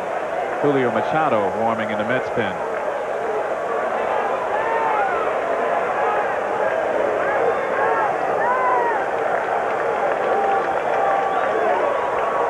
The 0-1 curveball catches the outside half, and Dave behind the count, 2 strikes. Wilson, 25-year-old from Vancouver, British Columbia. Ralph told you earlier he's one of 14 major leaguers to come down from north of the border. And Wilson didn't have a high school baseball team, played American Legion baseball, as he sets for the 0-2 pitch to Magadan. Magadan inside, 1-2 the count.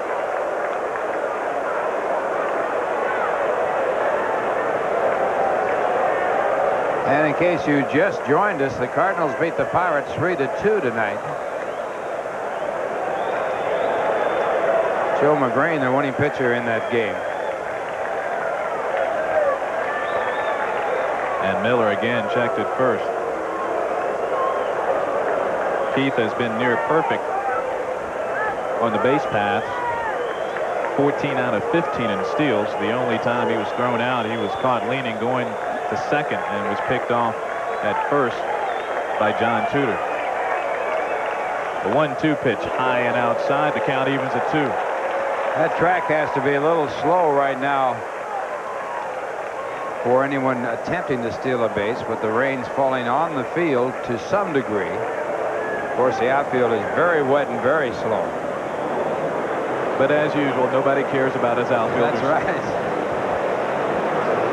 Let's get another pair of shoes. Buddy Harrelson, 44-23, a winning percentage of .657 at the helm of the Mets. Jeffries on deck, the 2-2 to Magadan. Line foul just wide of first. Grace hadn't veered far from the bag, so he would have made a play on it had it been closer. Count remains 2 balls, 2 strikes. Wilson came in this game in the second inning with 1 man out. Pardon me, came in the game with 1 man out in the first inning. He's given up 5 hits since he's been in the game. So far charged with 2 runs, as the Mets got a run off the starting pitcher, Vielecki. Miller going, and they've got him caught. Dunston back to Grace. He calls for it. Now Miller has nowhere to go. And for only the second time caught stealing. I don't really understand this play here. The Mets are trailing by 3.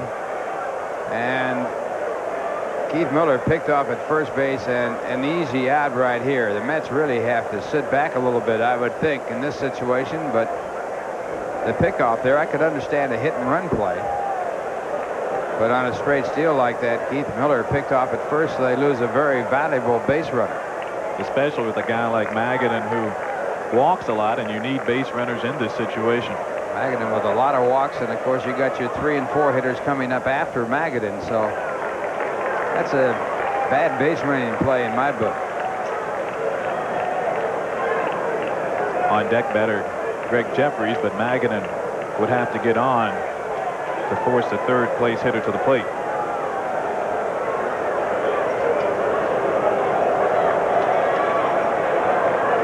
And the payoff pitch fouled back.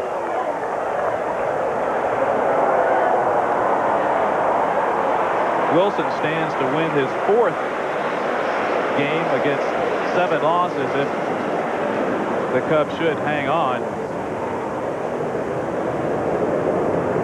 Cubs only 3-6 against the Mets so far this season.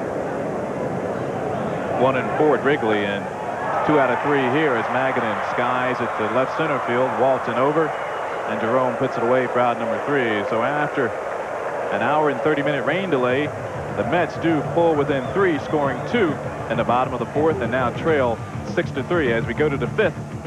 Here's a word from Budweiser.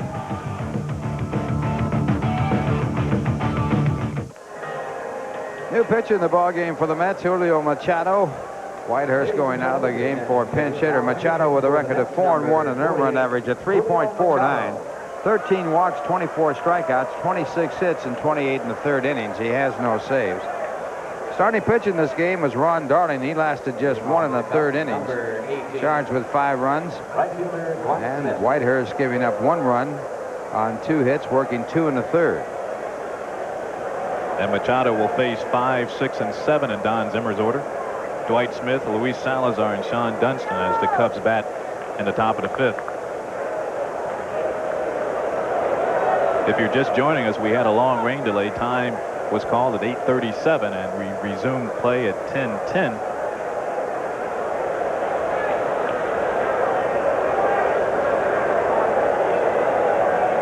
And the Mets played it 2 in the last half of the 4th. As Smith gets jammed, loops it down the left field line. Johnson and O'Malley collide, but O'Malley, I believe, holds on to it. I guess he has to because Hojo doesn't have his glove. O'Malley made the play in the ball, and they both get soaking wet as O'Malley made a good play. Johnson coming over looks like he has a better shot at it. But O'Malley does hang on to it as he hits the ground. Unfortunately, they do slide on that wet grass, so both of them should be all right. Johnson coming to a screeching halt when he hit that dirt area. But I guess if you're a manager, you'd rather have 2 guys collide after a ball than both of them pull up short. O'Malley hanging on and making a fine play. 1 out for Luis Salazar. O'Malley got a hit just about like that earlier in the ball game. And Machado throws a high fastball by Salazar for strike 1. Salazar 1 for 2, a single and a run scored.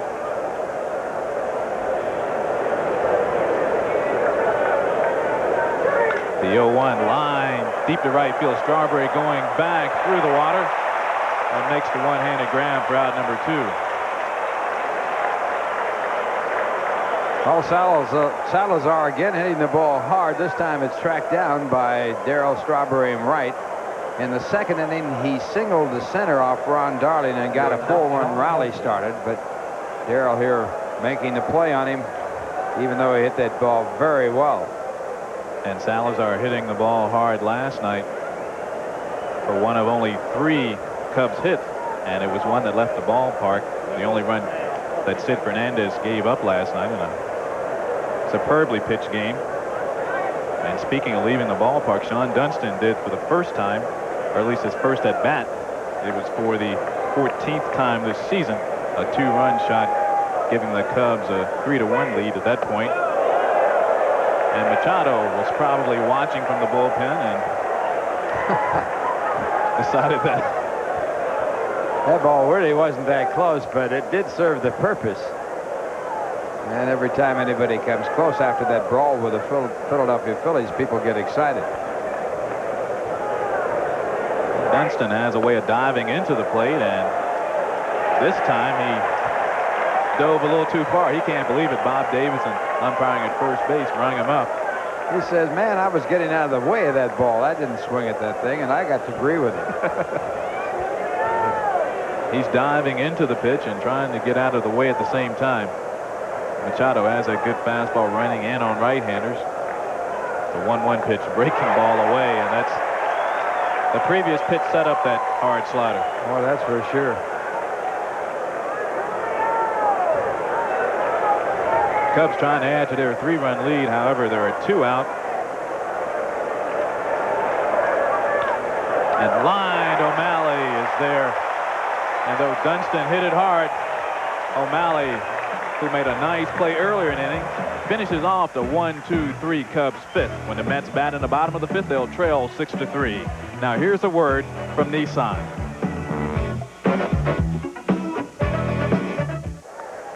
Hey fans, a great way to reward yourself after the game, win or lose, is with the clean, crisp taste of a Beechwood aged Budweiser. Yeah, this Bud's for you. Mets batting bottom of the 5th, trailing by 3. 6 runs, 7 hits for the Cubs, 3 runs, 6 hits, and 1 error for the Mets. Steve Wilson on the mound. He relieved Mike Bielecki with 1 out in the 1st as Greg Jefferies steps to the plate. That single was from the left side. He blooped a hit down a left field line, driving in Keith Miller in the 1st. Misses that fastball for strike 1.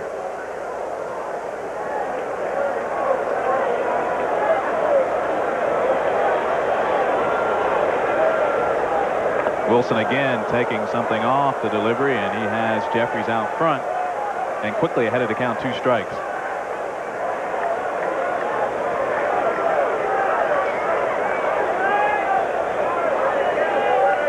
Word from Shea. Mets trailing by 3, but the word from Three Rivers. The Cardinals defeated the Pirates 3-2, so the Mets will remain in first place regardless, as Wilson comes inside with a fastball and Jefferies fights it off.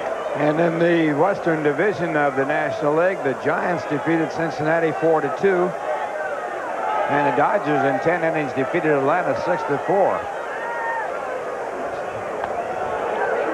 Change misses outside. 1 ball, 2 strikes to count. And Giants now 4.5 games back of Cincinnati, and the Dodgers are 7 games out. So that race is still being held in abeyance. And before last night's game, the Giants had beaten Cincinnati 5 straight times as Jeffries flies to Smith and right.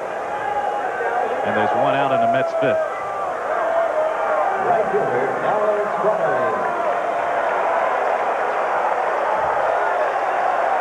And that'll bring up cleanup batter Darryl Strawberry. Reached on a fielder's choice in the 1st and struck out looking on a curveball in the 3rd.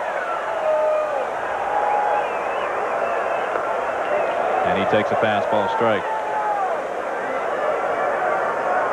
Darryl entering tonight's game with 26 homers, tying him with Kevin Mitchell and the Cubs' Ryan Sandberg. Fastball tight, and it ties Strawberry up inside quickly. Darryl behind the count, 2 strikes. You know, when you look at Wilson pitch, you wonder why his record is not better than it is. 3-7 on the year. He's tough on left-hand batters. Had a good breaking ball, sneaky fast. And he's dropping down with a curveball, and Strawberry fights it off. I think they call that emergency hack number 322. This is strictly self-defense. Just don't let it get by. He goes into that little drop-down sidearm type pitch and hangs the curveball inside. And Darryl, trying to hang tough against it, is in there too tight, and he fights it off.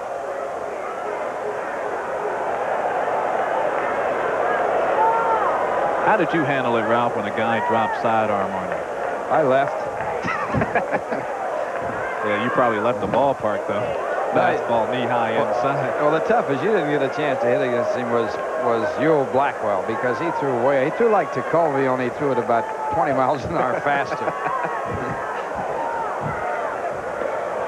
And the same way everybody else tries to do it. You try to hang in there and not fall backwards. And I guess Blackwell, I sort of tried to fall forward over the plate, and if I was lucky, I stayed about even. That's about all he could do. Try to coax your left foot into stepping forward. The 2-2 as Strawberry lays off. Wilson wants a check.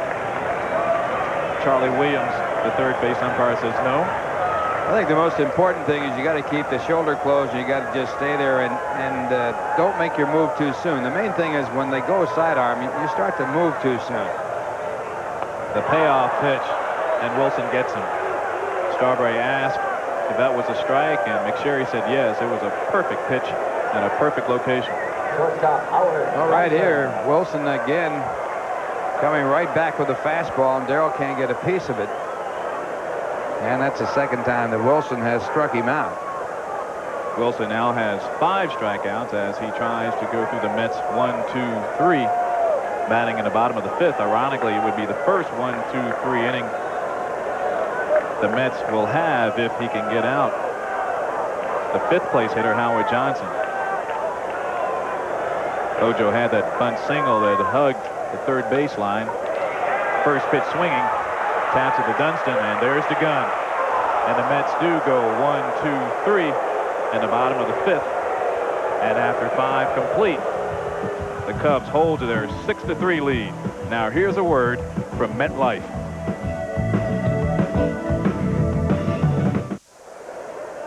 Hector Villanueva fouls the first high fastball back to the screen. Julio Machado in his second inning of relief delivers the second pitch, and again a foul ball out of play.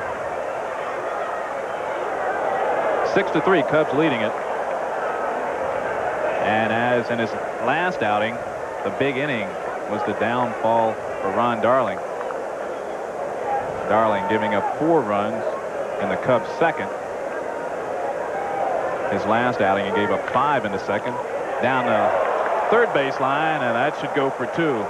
Villanueva cuts the bag, and through all the rain,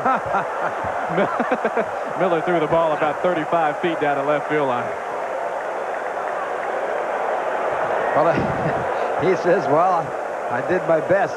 This can happen to any outfielder. He's in a hurry to throw the ball. And of course, the ball gets very wet as it rolls down in that outfield area.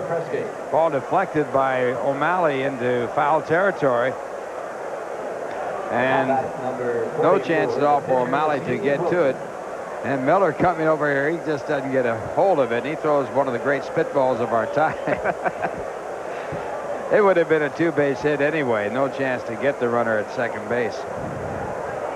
And pitcher Steve Wilson to the plate. The Mets looking for the bunt, and Wilson already showing bunt, takes it outside for ball one.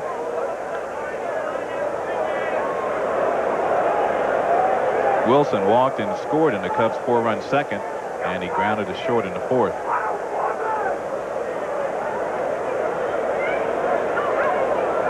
Sometimes those plays that Miller just made are funny anyway, and especially if you're winning. And this time Wilson brings the bat back as if the Cubs have a play on, and Sasser going out to the mound to talk to Julio Machado as Don Zimmer checks his roster and the Mets roster as well. Of course, Zimmer will put a hit and run play on with the bases loaded. We've seen him do that twice against the Mets. One time it worked and one time it didn't. And he has some former Major League managers in the dugout with him. This time Wilson showing bunt, and he bunts all the way down the third base line, but it rolls foul. A rain-soaked crowd of 45,710 paid, and 48,014. It's another sellout, and most of the folks are still here.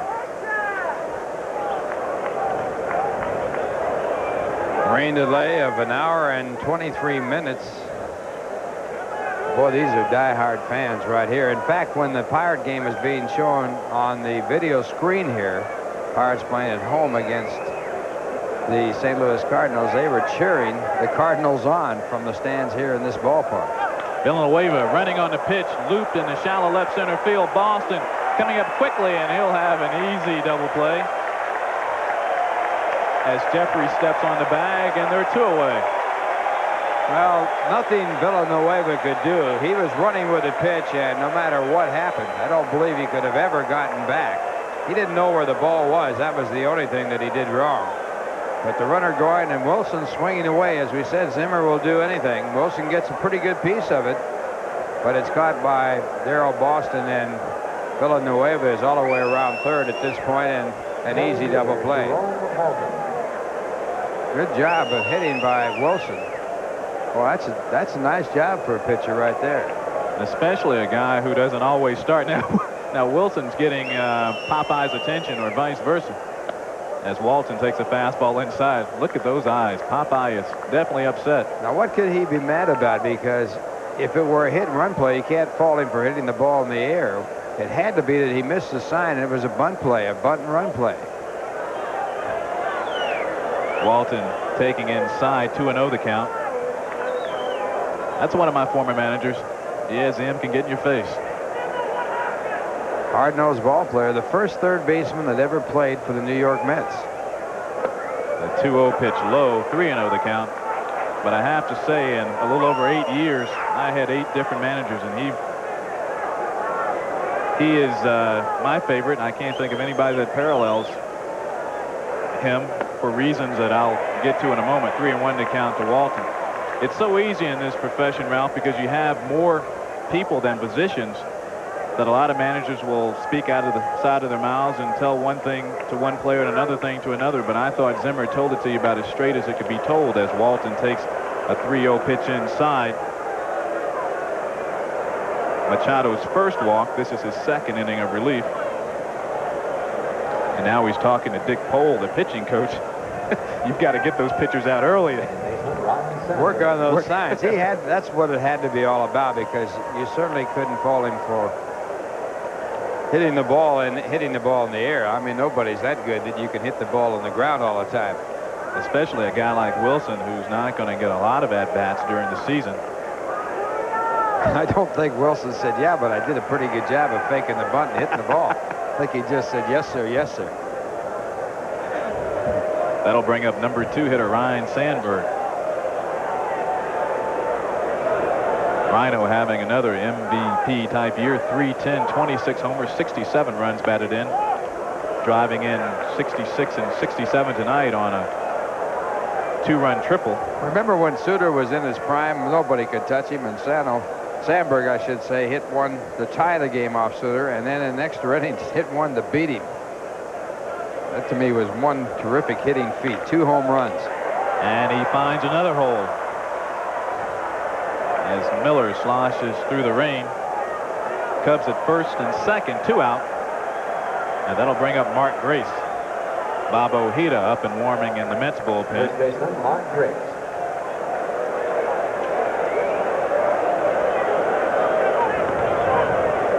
That was the Cubs' 9th hit. They entered tonight's contest leading the league in hitting with a .271 average. The Reds and Pirates at .266 starting tonight's play. And Grace has been extremely hot since the All-Star break, hitting at a .450 clip as he fouls a fast pitch back. Got off to that terrible start, something that's rather unusual for him because he's a very good contact hitter with a .300 lifetime batting average, and then got it going with a 15-game hitting streak. Stopped by the Mets in a doubleheader and went 0 for 10. Then just had an 18-game hitting streak stopped by the Mets yesterday. The 0-1 catches the outside half, and quickly Machado ahead of the count, 2 strikes. Walton's at second, Sandberg at first.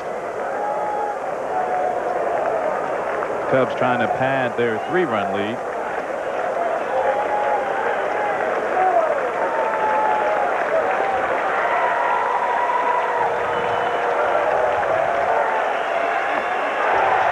One, 2, 3 pitches, and Grace is down on strikes. Machado records his first strikeout. He strands 2. They both reach via the base hit. And as the Mets bat in the bottom of the 6th, they'll try to come from behind, trailing by 3. Now here's a word from AT&T.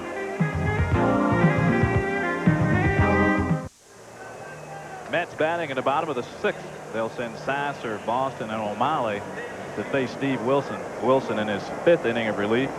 He came in with 1 out, bases loaded in the 1st in relief of Mike Bielecki, and got out of a jam, and now stands to win his 4th unless the Mets can come from behind. They've done it 26, or make that 25 times so far this season. Ralph Kiner along with Billy Sample filling in for Tim McCarver, who's on assignment in Oakland. Wilson, fastball, curveball. This curveball drilled foul. Mackey is over 2, reached on a force play, grounding first to home in the 1st with the bases loaded, and a strikeout victim his last time.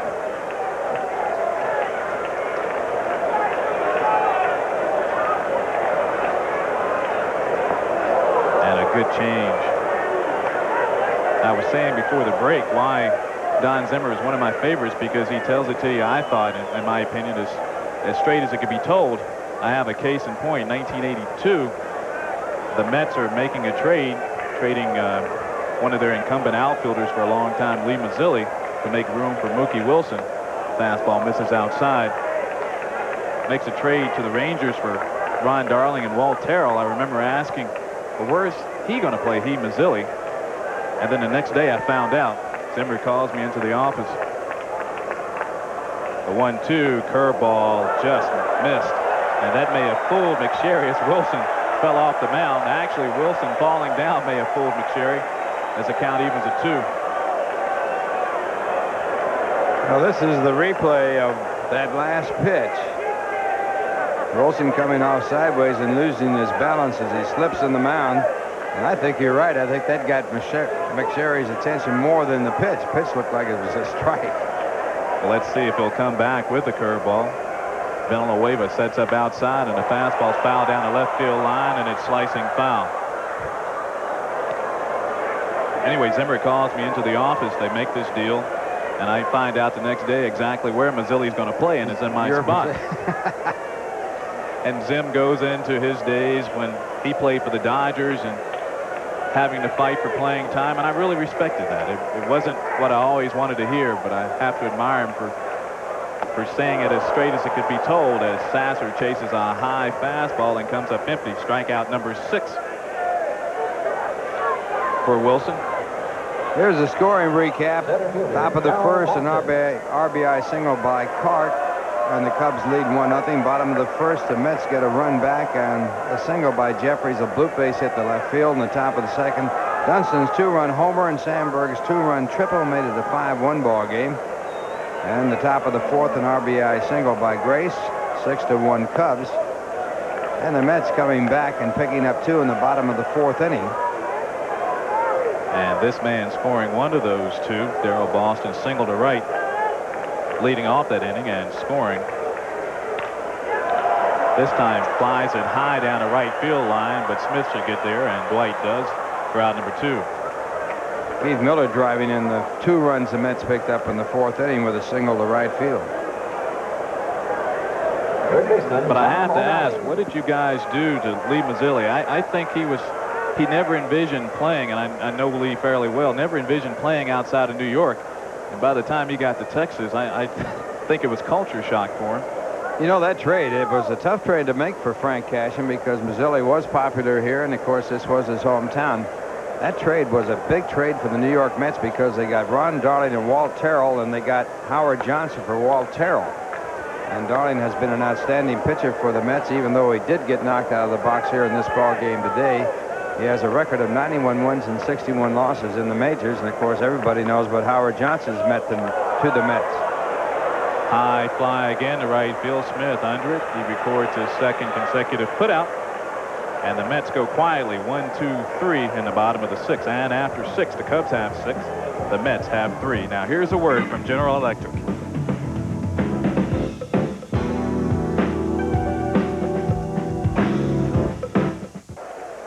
Mets trailing 6-3. Julio Machado in his 3rd inning of relief, and he'll face Dave Clark leading off the Cubs' 7th. And to bring you to play-by-play, Ralph Kiner. Okay, Billy Sample doing a fine job filling in for Tim McCarver.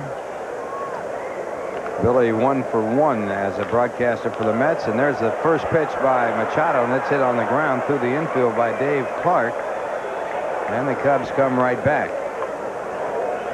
Second base hit for Dave Clark. He singled off the glove of Jeffries back in the first inning to put the Cubs up 1-0. So Clark is on, and Dwight Smith will be the batter. Smith 0 for 3. Last year Smith was runner-up to Jerome Walton as Rookie of the Year, and he just tore the Mets apart last season.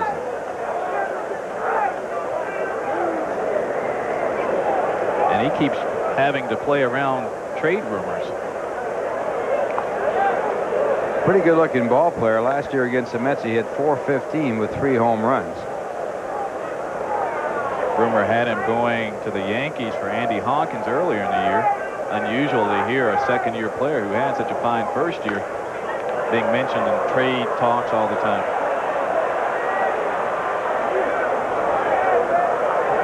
And that pitch, a fastball fouled into the stands. And a lot of the fans still here in spite of that long rain delay. As Billy told you earlier, the Mets having a sellout here tonight, packed house before the rains came. Cubs leading by a score of 6-3. They won the National League East last year, and part of it, the fine play of the batter right now, Dwight Smith. Jerome Walton with the Rookie of the Year honors, and Dwight second to him.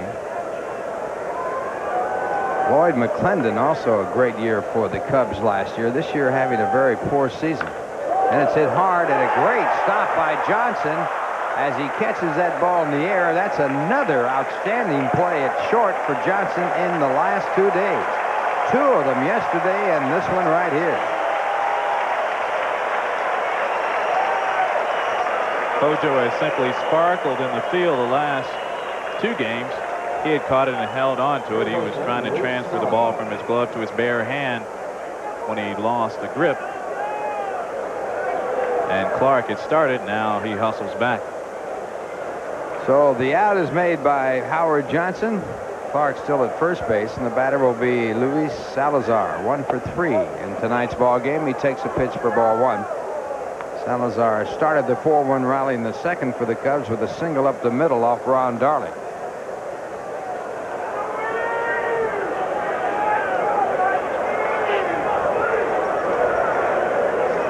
And the runner goes in the pitch. The ball topped out to the third base side. O'Malley has it. His throw to first for the out.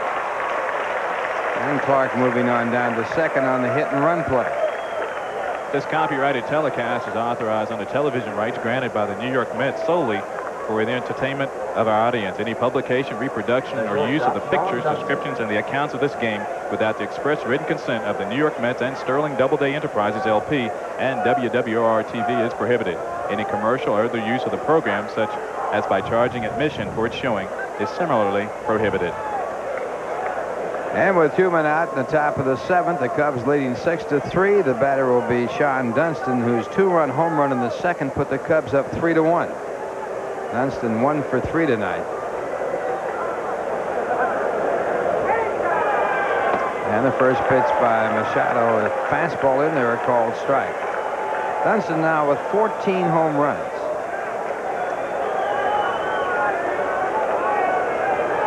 He has 58 runs batted in, more than any other shortstop in the National League by a good margin.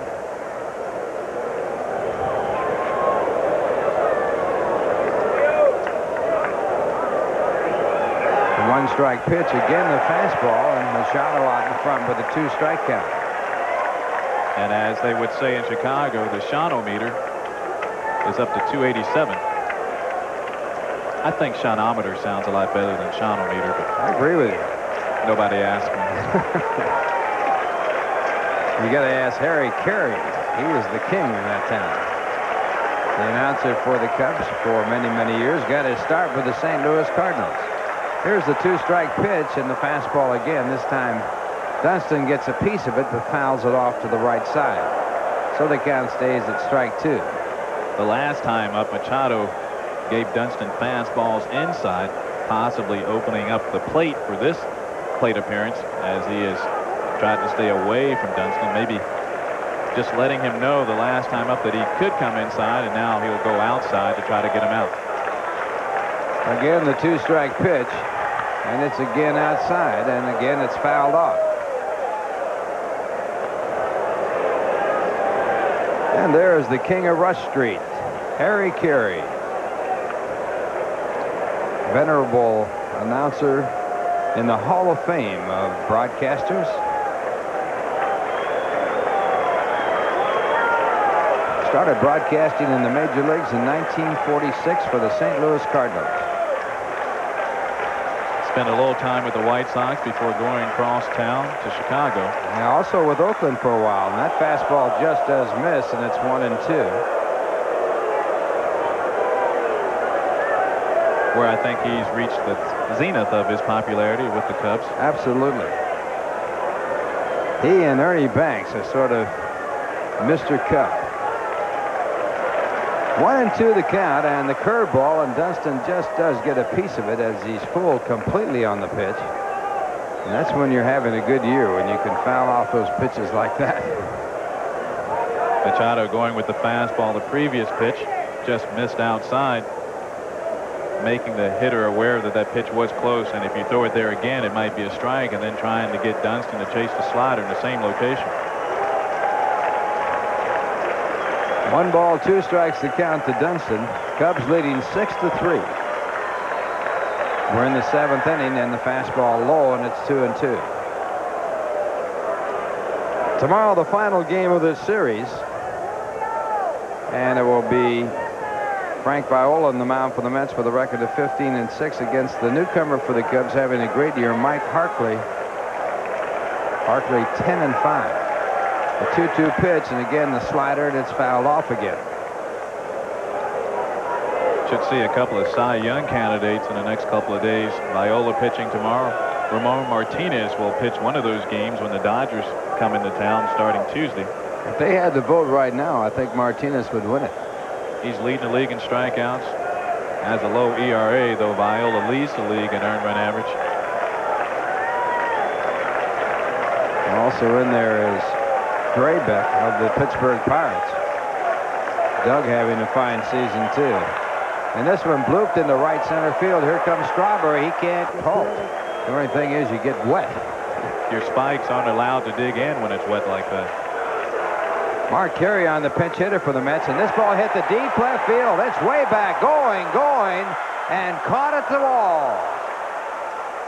So Carrion, who has had one pinch hit home run this year, hits it deep to left field, and the play is made out there by Dave Clark. And what an effort by Carrion, who is playing with 3 stitches in his left hand.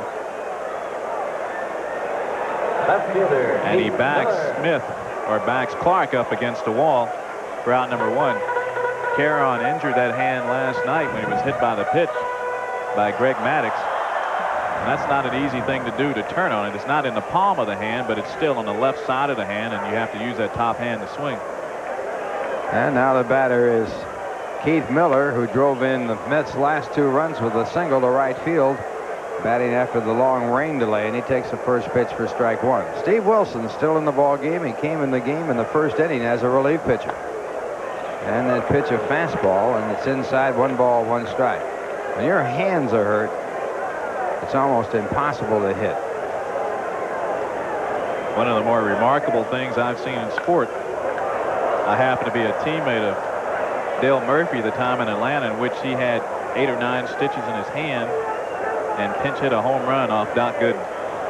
That was to keep his streak alive. At that point, he had a long playing streak of about 700 and some games.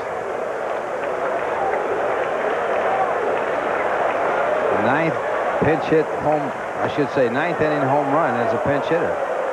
And the strikeout number 7 for Steve Wilson. You're watching Mets Baseball 90 on WWOR TV. Secaucus, New Jersey. And stay tuned for the Howard Stern Show immediately following Mets baseball. That'll be sometime tomorrow.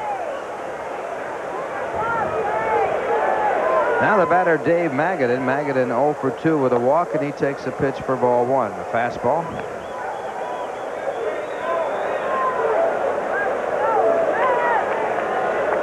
And quietly, Wilson has retired the last 9 Mets in order. Pitch back is looped in the air to left center field. Moving back is Walton, and he makes the catch, and the Mets go in order. Once again, 3 in a row, and the score at the end of 7, it's the Cubs 6 and the Mets 3. And here's a word from Sunoco.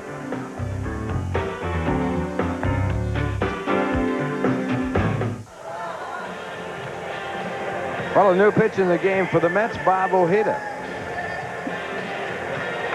And the left-hander 6 and 5, 3.64 earned run average, pitching as a starter and out of the bullpen.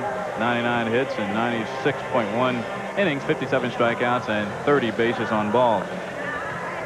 Ojeda fastball, good changeup, and a curveball. He is the 4th Mets hurler so far this evening.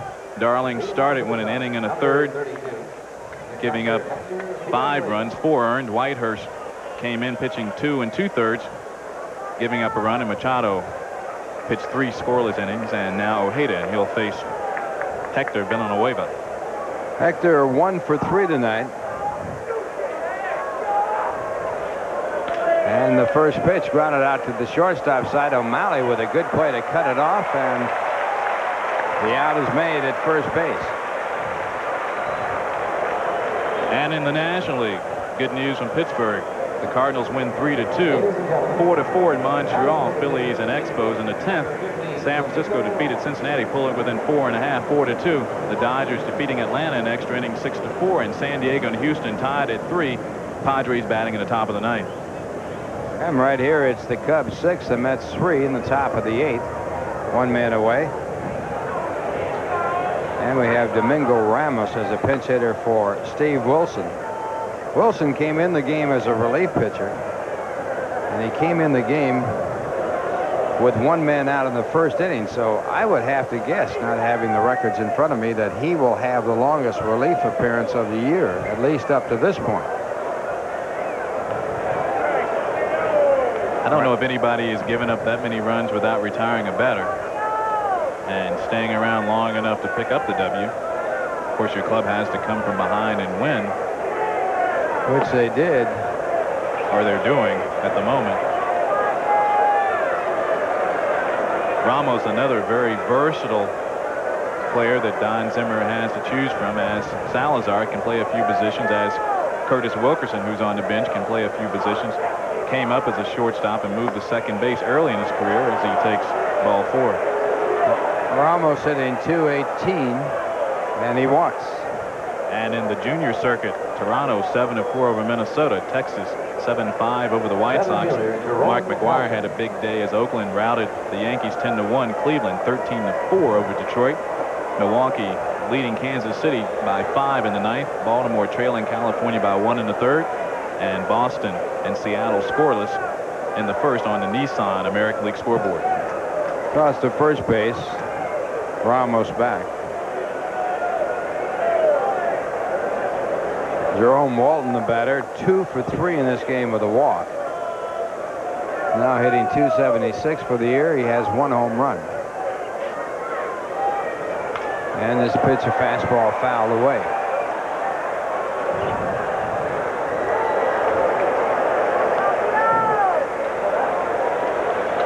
I was talking earlier, Ralph, about former Met Lee Mazzilli when he came over to Texas. And at the time, Lee was a center fielder, and Texas had a fine young center fielder named George Wright, so Lee couldn't play center. He had to play left, and he raised a few eyebrows by calling left field an idiot's position, and which Jim Rice took exception to that. The wrong guy. Came into the dugout one day looking for Mazzilli. Of course, Rice knew Don Zimmer from his days in Boston. Lee was still a good offensive player, and of course finished out his career here, a fine offensive player. But as I said earlier, sometimes I think he never envisioned playing outside of New York, and the people must have really been good to him. Of course, he's a Brooklyn native, but every once in a while you wanted to shake him and say, "Hey, Lee, Frank Sinatra does not sing the Cotton Eye Joe. Get a grip." I think Lee regretted that statement about left field being an idiot's position from the day he said it. Lee spending some time with the Pittsburgh Pirates and released by them, picked up by the Mets, and had a couple of real productive years for the Mets as a pinch hitter and part-time player. Ended up playing some first base. Never liked first base. Never really got used to it. Hit his first major league home run against the Cubs. 2 strikes to count on Jerome Walton, who's managed to stay alive by fouling off some tough pitches.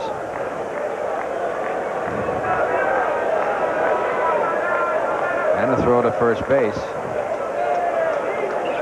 Magadan seems to have really gotten the feel for first base since he's been put over there and left there. He's made only 1 error all year.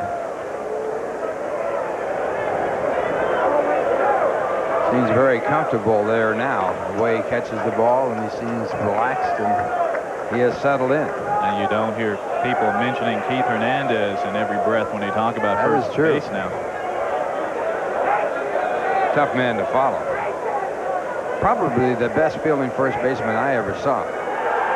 This ball hit hard, and again another diving catch by Howard Johnson, who did it just earlier against Dwight Smith.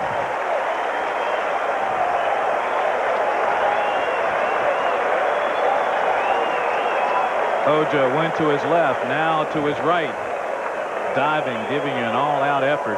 And this has to be tough for a veteran like Johnson to move from where he's comfortable at third base and playing shortstop and saying, "I'll play it," and playing hurt and not complaining.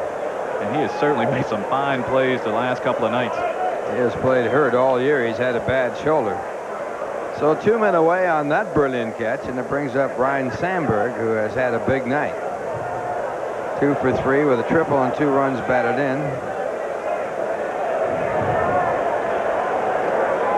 Also has put a stolen base on his record.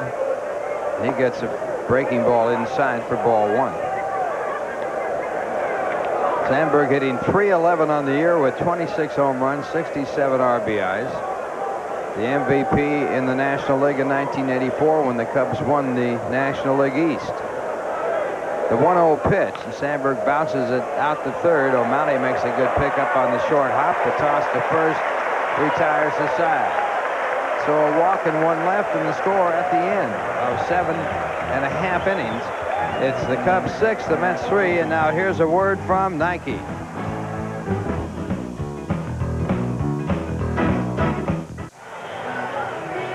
Well, the Mets batting here in the bottom of the 8th, the new pitcher for the Cubs. And it'll be Paul Assenmacher, who pitched here last night. 4-2, 3.60 earned run average in 70 innings pitched. He has 59 strikeouts. He's a strikeout pitcher. An outstanding curveball, an average fastball, and a straight change off the fastball. He'll face Greg Jefferies leading off the Mets 8th. Jefferies 1 for 3, a run batted in. And the first pitch, the fastball for ball 1. Assenmacher in last night's ball game. And he misses again with a fastball for ball 2. He gave up no runs and no hits, striking out 3 last night and working 2 innings, and that pitch making Jefferies dance away as it goes to 3-0. Assenmacher, a former teammate of mine, often you can tell how effective he's going to be by the first batter. A fairly ominous start as Jefferies takes 4 consecutive balls. So the Mets, needing 3 to tie, have their first man on here in the 8th inning. And the batter coming up, Darryl Strawberry. Darryl is 0 for 3 tonight.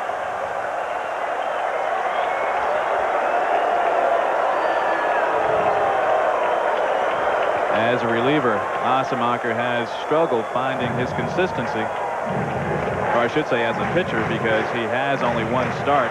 That earlier in the year, but he didn't get out of the first inning in that contest. Can be tough on left-handers because of that good, hard-breaking curveball. And he throws over to first base as Jefferies comes back.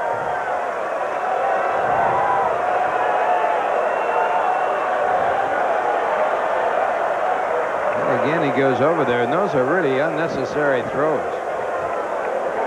I'm of the belief, Ralph, that when a pitcher throws to first base when there's no need to throw to first, that run is not going to hurt you. He's not sure what he wants to throw to the plate. I would agree with that. I think he hasn't made his mind up, and he's just sort of biting for time.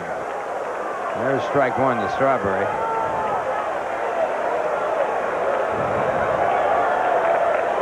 Now he sets up, and Darryl hits a towering fly ball to left field, but it will stay in the ballpark. Catch is made out there by Dave Clark, and Jefferies back to first. Darryl just missing, hitting that ball out of the park. Bill Long and Mitch Williams throwing in the bullpen for the Cubs. Mitch Williams off the DL. So 1 away, and that'll bring up Howard Johnson. Johnson with a bunt base hit and 2 at-bats, also has walked.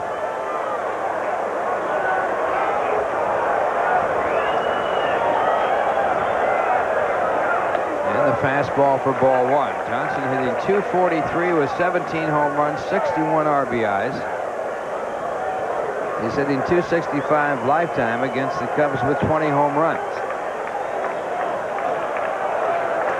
Not doing that well this year. And the breaking ball in for a called strike. In this situation, you're just hoping that the Mets can bring the tying run to the plate, because you know how proficient they are at hitting the long ball, leading the National League with 127 home runs. Also leading the major leagues in runs scored with 548.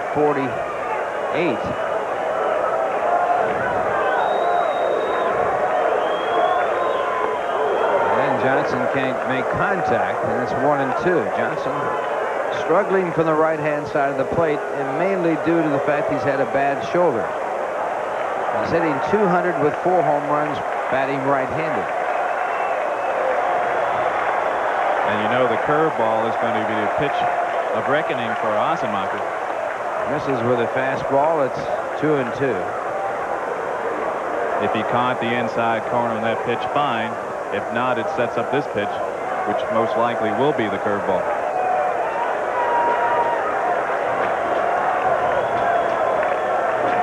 And he comes back with that curveball, and Johnson lucky to foul it. Good breaking ball that was probably out of the strike zone, but had the illusion of starting in the strike zone. And he has such a good one that he can be just as effective against right-handers as well as left-handers, which allows Don Zimmer to keep him into the game longer.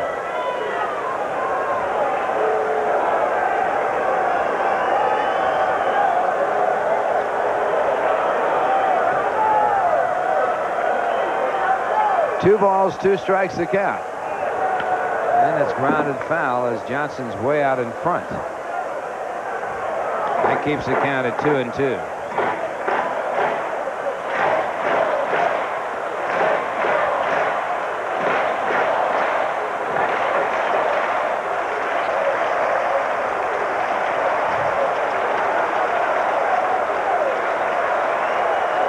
Cubs have out hit the Mets 10-6. And strike 3 call. Osamacher with his first strikeout as he gets him with a fastball on the inside part of the plate. The catcher, Matthew Sasser. After 3 curveballs, this looks like it's about 95. Inside half, strike 3. 8th strikeout for the Cubs pitchers. And that will bring up Mackey Sasser, who has struck out twice. Sasser 0 for 3 tonight. Again over to first.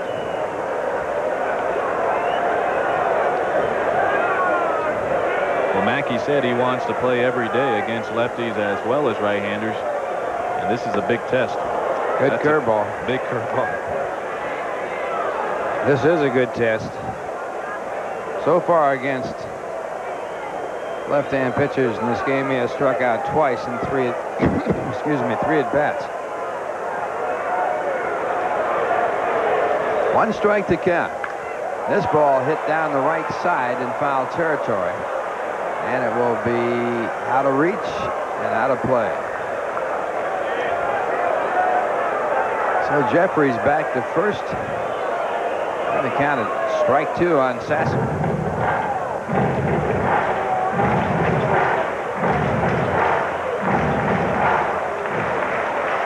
Mackey came into this game hitting .345 in the year, 1 for 3 in last night's ball game against the Cubs. Mets winning last night 5-1, trailing tonight 6-3. Rubber game tomorrow if the Cubs won it. And a fastball for a ball. And again, just a fastball to show Sasser. If it hits the outside corner, fine. But especially against a left-hander, he's got to throw that curveball now. Villanueva wants time call. Wasn't happy with that pitch or that location.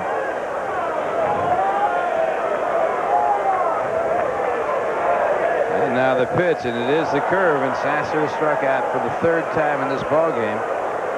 2 in the inning for Osamacher, a walk and 1 left to score at the end of 8. The Cubs 6, the Mets 3, and here's a word from your Tri-State Lincoln Mercury dealers.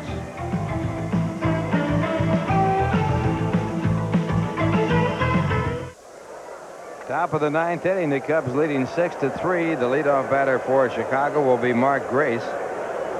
And on the mound, Bob Ojeda. And this ball again, a great play by Howard Johnson as Grace hits the first pitch on the line, and Johnson with his 3rd spectacular play. And when they put together the Mets highlight film, I know from which game that Howard Johnson will have his sensational plays. He has made about 4 tremendous plays so far this evening.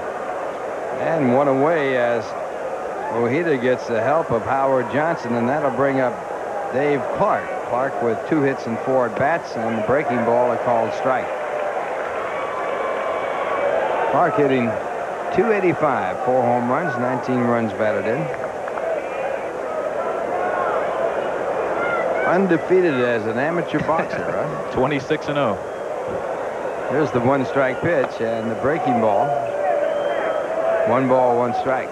He's one after you charge onto the field to look for somebody to hit or to pull somebody off the pile. You walk up to him and you recognize that he has some dexterity in his hands, and you say, Dave, how are the wife and kids? Yeah. Good to see you, friend. 2-1 the count as Ojeda misses. Clark with a run batted in the first, putting the Cubs up 1-0. The Mets tied it in the bottom of the first, had a chance to break it open and couldn't. This one chopped down to Magadan, and Ojeda covers, and 2 men out. After every game this season, points will be awarded to Mets pitchers for the AT&T Long Distance Award. Here how it works. For every inning pitched, you get a point. We'll also add in the fractions. If a pitcher is credited with a complete game, he gets a bonus point. At the end of the season, the man on top will win the AT&T Long Distance Award, and Frank Viola is ahead 169.1. Doc Gooden 13 behind. David Cohn at 130. Sid Fernandez with a complete game last night, 119.1, and Bob Ojeda on the mound delivers, and he's 5th in the AT&T Long Distance Award. And he delivered that first pitch to Dwight Smith, and it was fouled away, strike 1. Smith is 0 for 4 tonight and robbed of a base hit by Howard Johnson on a diving catch. Johnson really making some fantastic plays at shortstop. Kevin Elster better get well. Here's a 1-strike pitch. A ball call, and it's 1-1. Elster, one of the best in the business at shortstop. And in his attempt to get well, he is going to see Dr. Frank Jobe, who I guess is the foremost authority on arm and shoulder injuries and problems. Orthopedic surgeon for the Dodgers for many, many years. He was the fellow who operated on Tommy John. Also did the job. There's one out there again, and this time Johnson just can't get it. That would have been another spectacular play if he had. But Job doing the job on Oral Hershiser, and we understand he's coming back very quickly from a very serious operation. And Hojo getting a nice round of applause for this effort. I guess he can't make them all. He's human. Boy, he almost made it. So a runner on the base hit, and that'll bring up Luis Salazar, who has a base hit in 4 at-bats.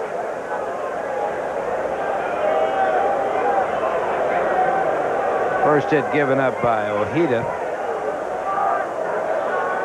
And the 11th hit for the Cubs, and picked off at first. Now the throw down to Johnson, and Dwight Smith caught stealing on the pickoff.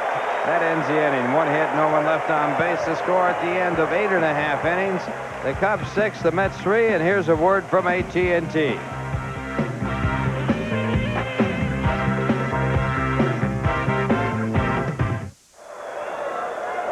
Bottom of the 9th inning. The Mets trailing by a score of 6-3. They have come back to win ball games 25 times so far this year. They have won 14 in their last at bat, but a big mountain to climb here as the first pitch to Darrell Boston by Ossenmacher is in there for a called strike. Boston 1 for 3 tonight. Boston may have been taking all the way, but that curveball backed him off the plate. And now back with a fastball. It's strike 2.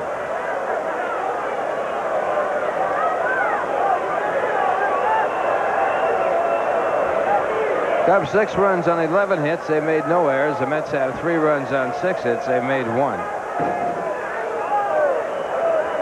And he's struck out on 3 pitches. So 3 strikeouts in a row for Ossenmacher, getting Johnson and Sasser to end the 8th, and now picking up his first out here in the 9th. And pitching coach Dick Cole has to be happy with that last pitch as he and Don Zimmer confer in the Cubs dugout. And the Mets are going for a pinch hitter. It's going to be Alex Trevino batting for Tom O'Malley.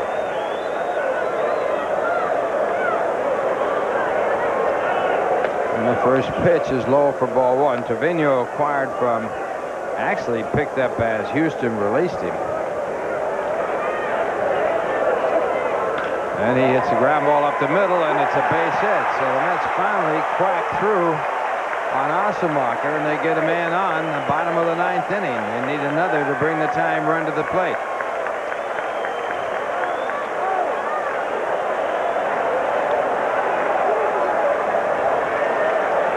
Ladies and gentlemen, batting for Trevino, a good low ball hitter. Number 11. Gets this pitch out over the plate. Osemacher tried to field it bare-handed, but wisely let it go through as Sandberg was unable to catch it on his backhand. With the Mets down by 3, Mark Grace will play behind Trevino at first. And the Mets will send up another pinch hitter in Tim Teufel, hitting .247 with 5 home runs, 15 runs batted in. Teufel with 2 home runs as a pinch hitter has had 7 base hits.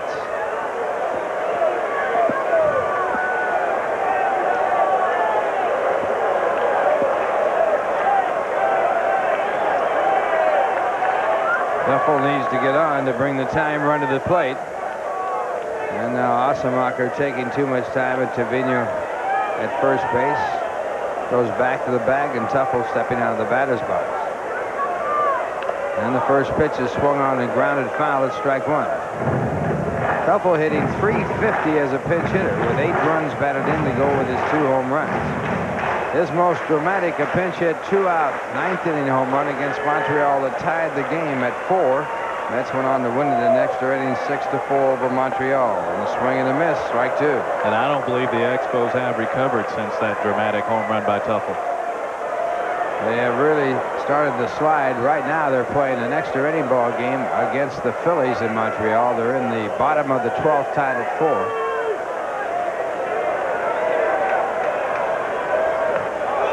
And that pitch a ball. Montreal starting their action 7.5 games back of the Mets.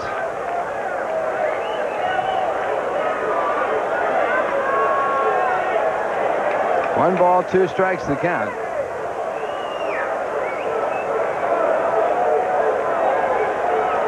And the pitch is swung on and missed. So Osemacher strikes out Teufel, and that is the second out here in the 9th inning, and it will be up to Keith Miller to keep it going.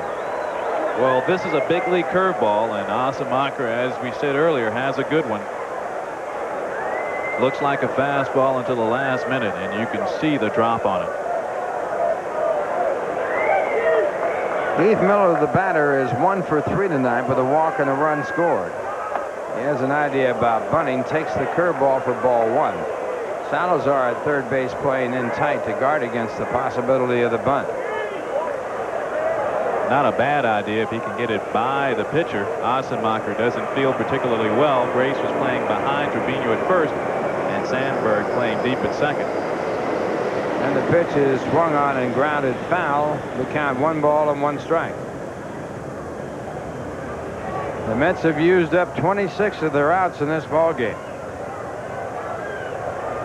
And they're down by 3 with a runner at first base and 2 men out, needing 3 to tie. And plate umpire John McSherry graciously allowing Miller to walk that off, going out to clean off the plate. Miller hitting .287 for the year. Big base hit to right field to drive in 2 runs, and this pitch fouled off. They count 1 and 2. And that pitch fouled off into the stands in an area where there's an altercation. Somebody almost got hit because everybody was looking, turning around, looking for the fight. The security here taking care of that. 1 and 2 the count. And Osemacher not completely happy with what they had signaled for, so he backs off the mound. They roll the signs one more time. Now the pitch. And again it's fouled off.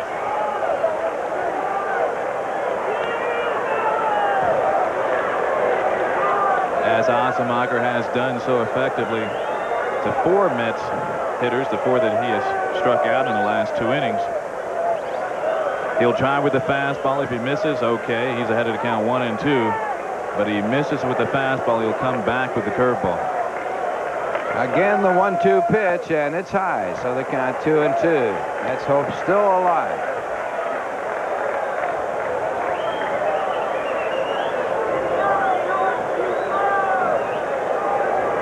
Dave Magadan, the on-deck batter for the Mets. And here's the pitch, and a check in the swing. Did he go? He did, and that's the ball game. So Asemacher strikes out the side, giving up a base hit. And the Mets leave one, and the final score of the ball game, it's the Cubs 6 and the Mets 3. Cubs 6 runs and 11 hits, no errors. The Mets 3 runs, 7 hits, and 1 error. The winning pitcher in the ball game, Steve Wilson, in relief. He came in the ball game with 1 out in the first inning and worked 6 2/3 innings to pick up the victory. He now has a record of 4-7. The losing pitcher, Ron Darling, the starter for the Mets. He lasted 1 1/3 innings, gave up 5 runs. Darling now with a record of 4-7. And we'll be back with a recap right after this word from Budweiser.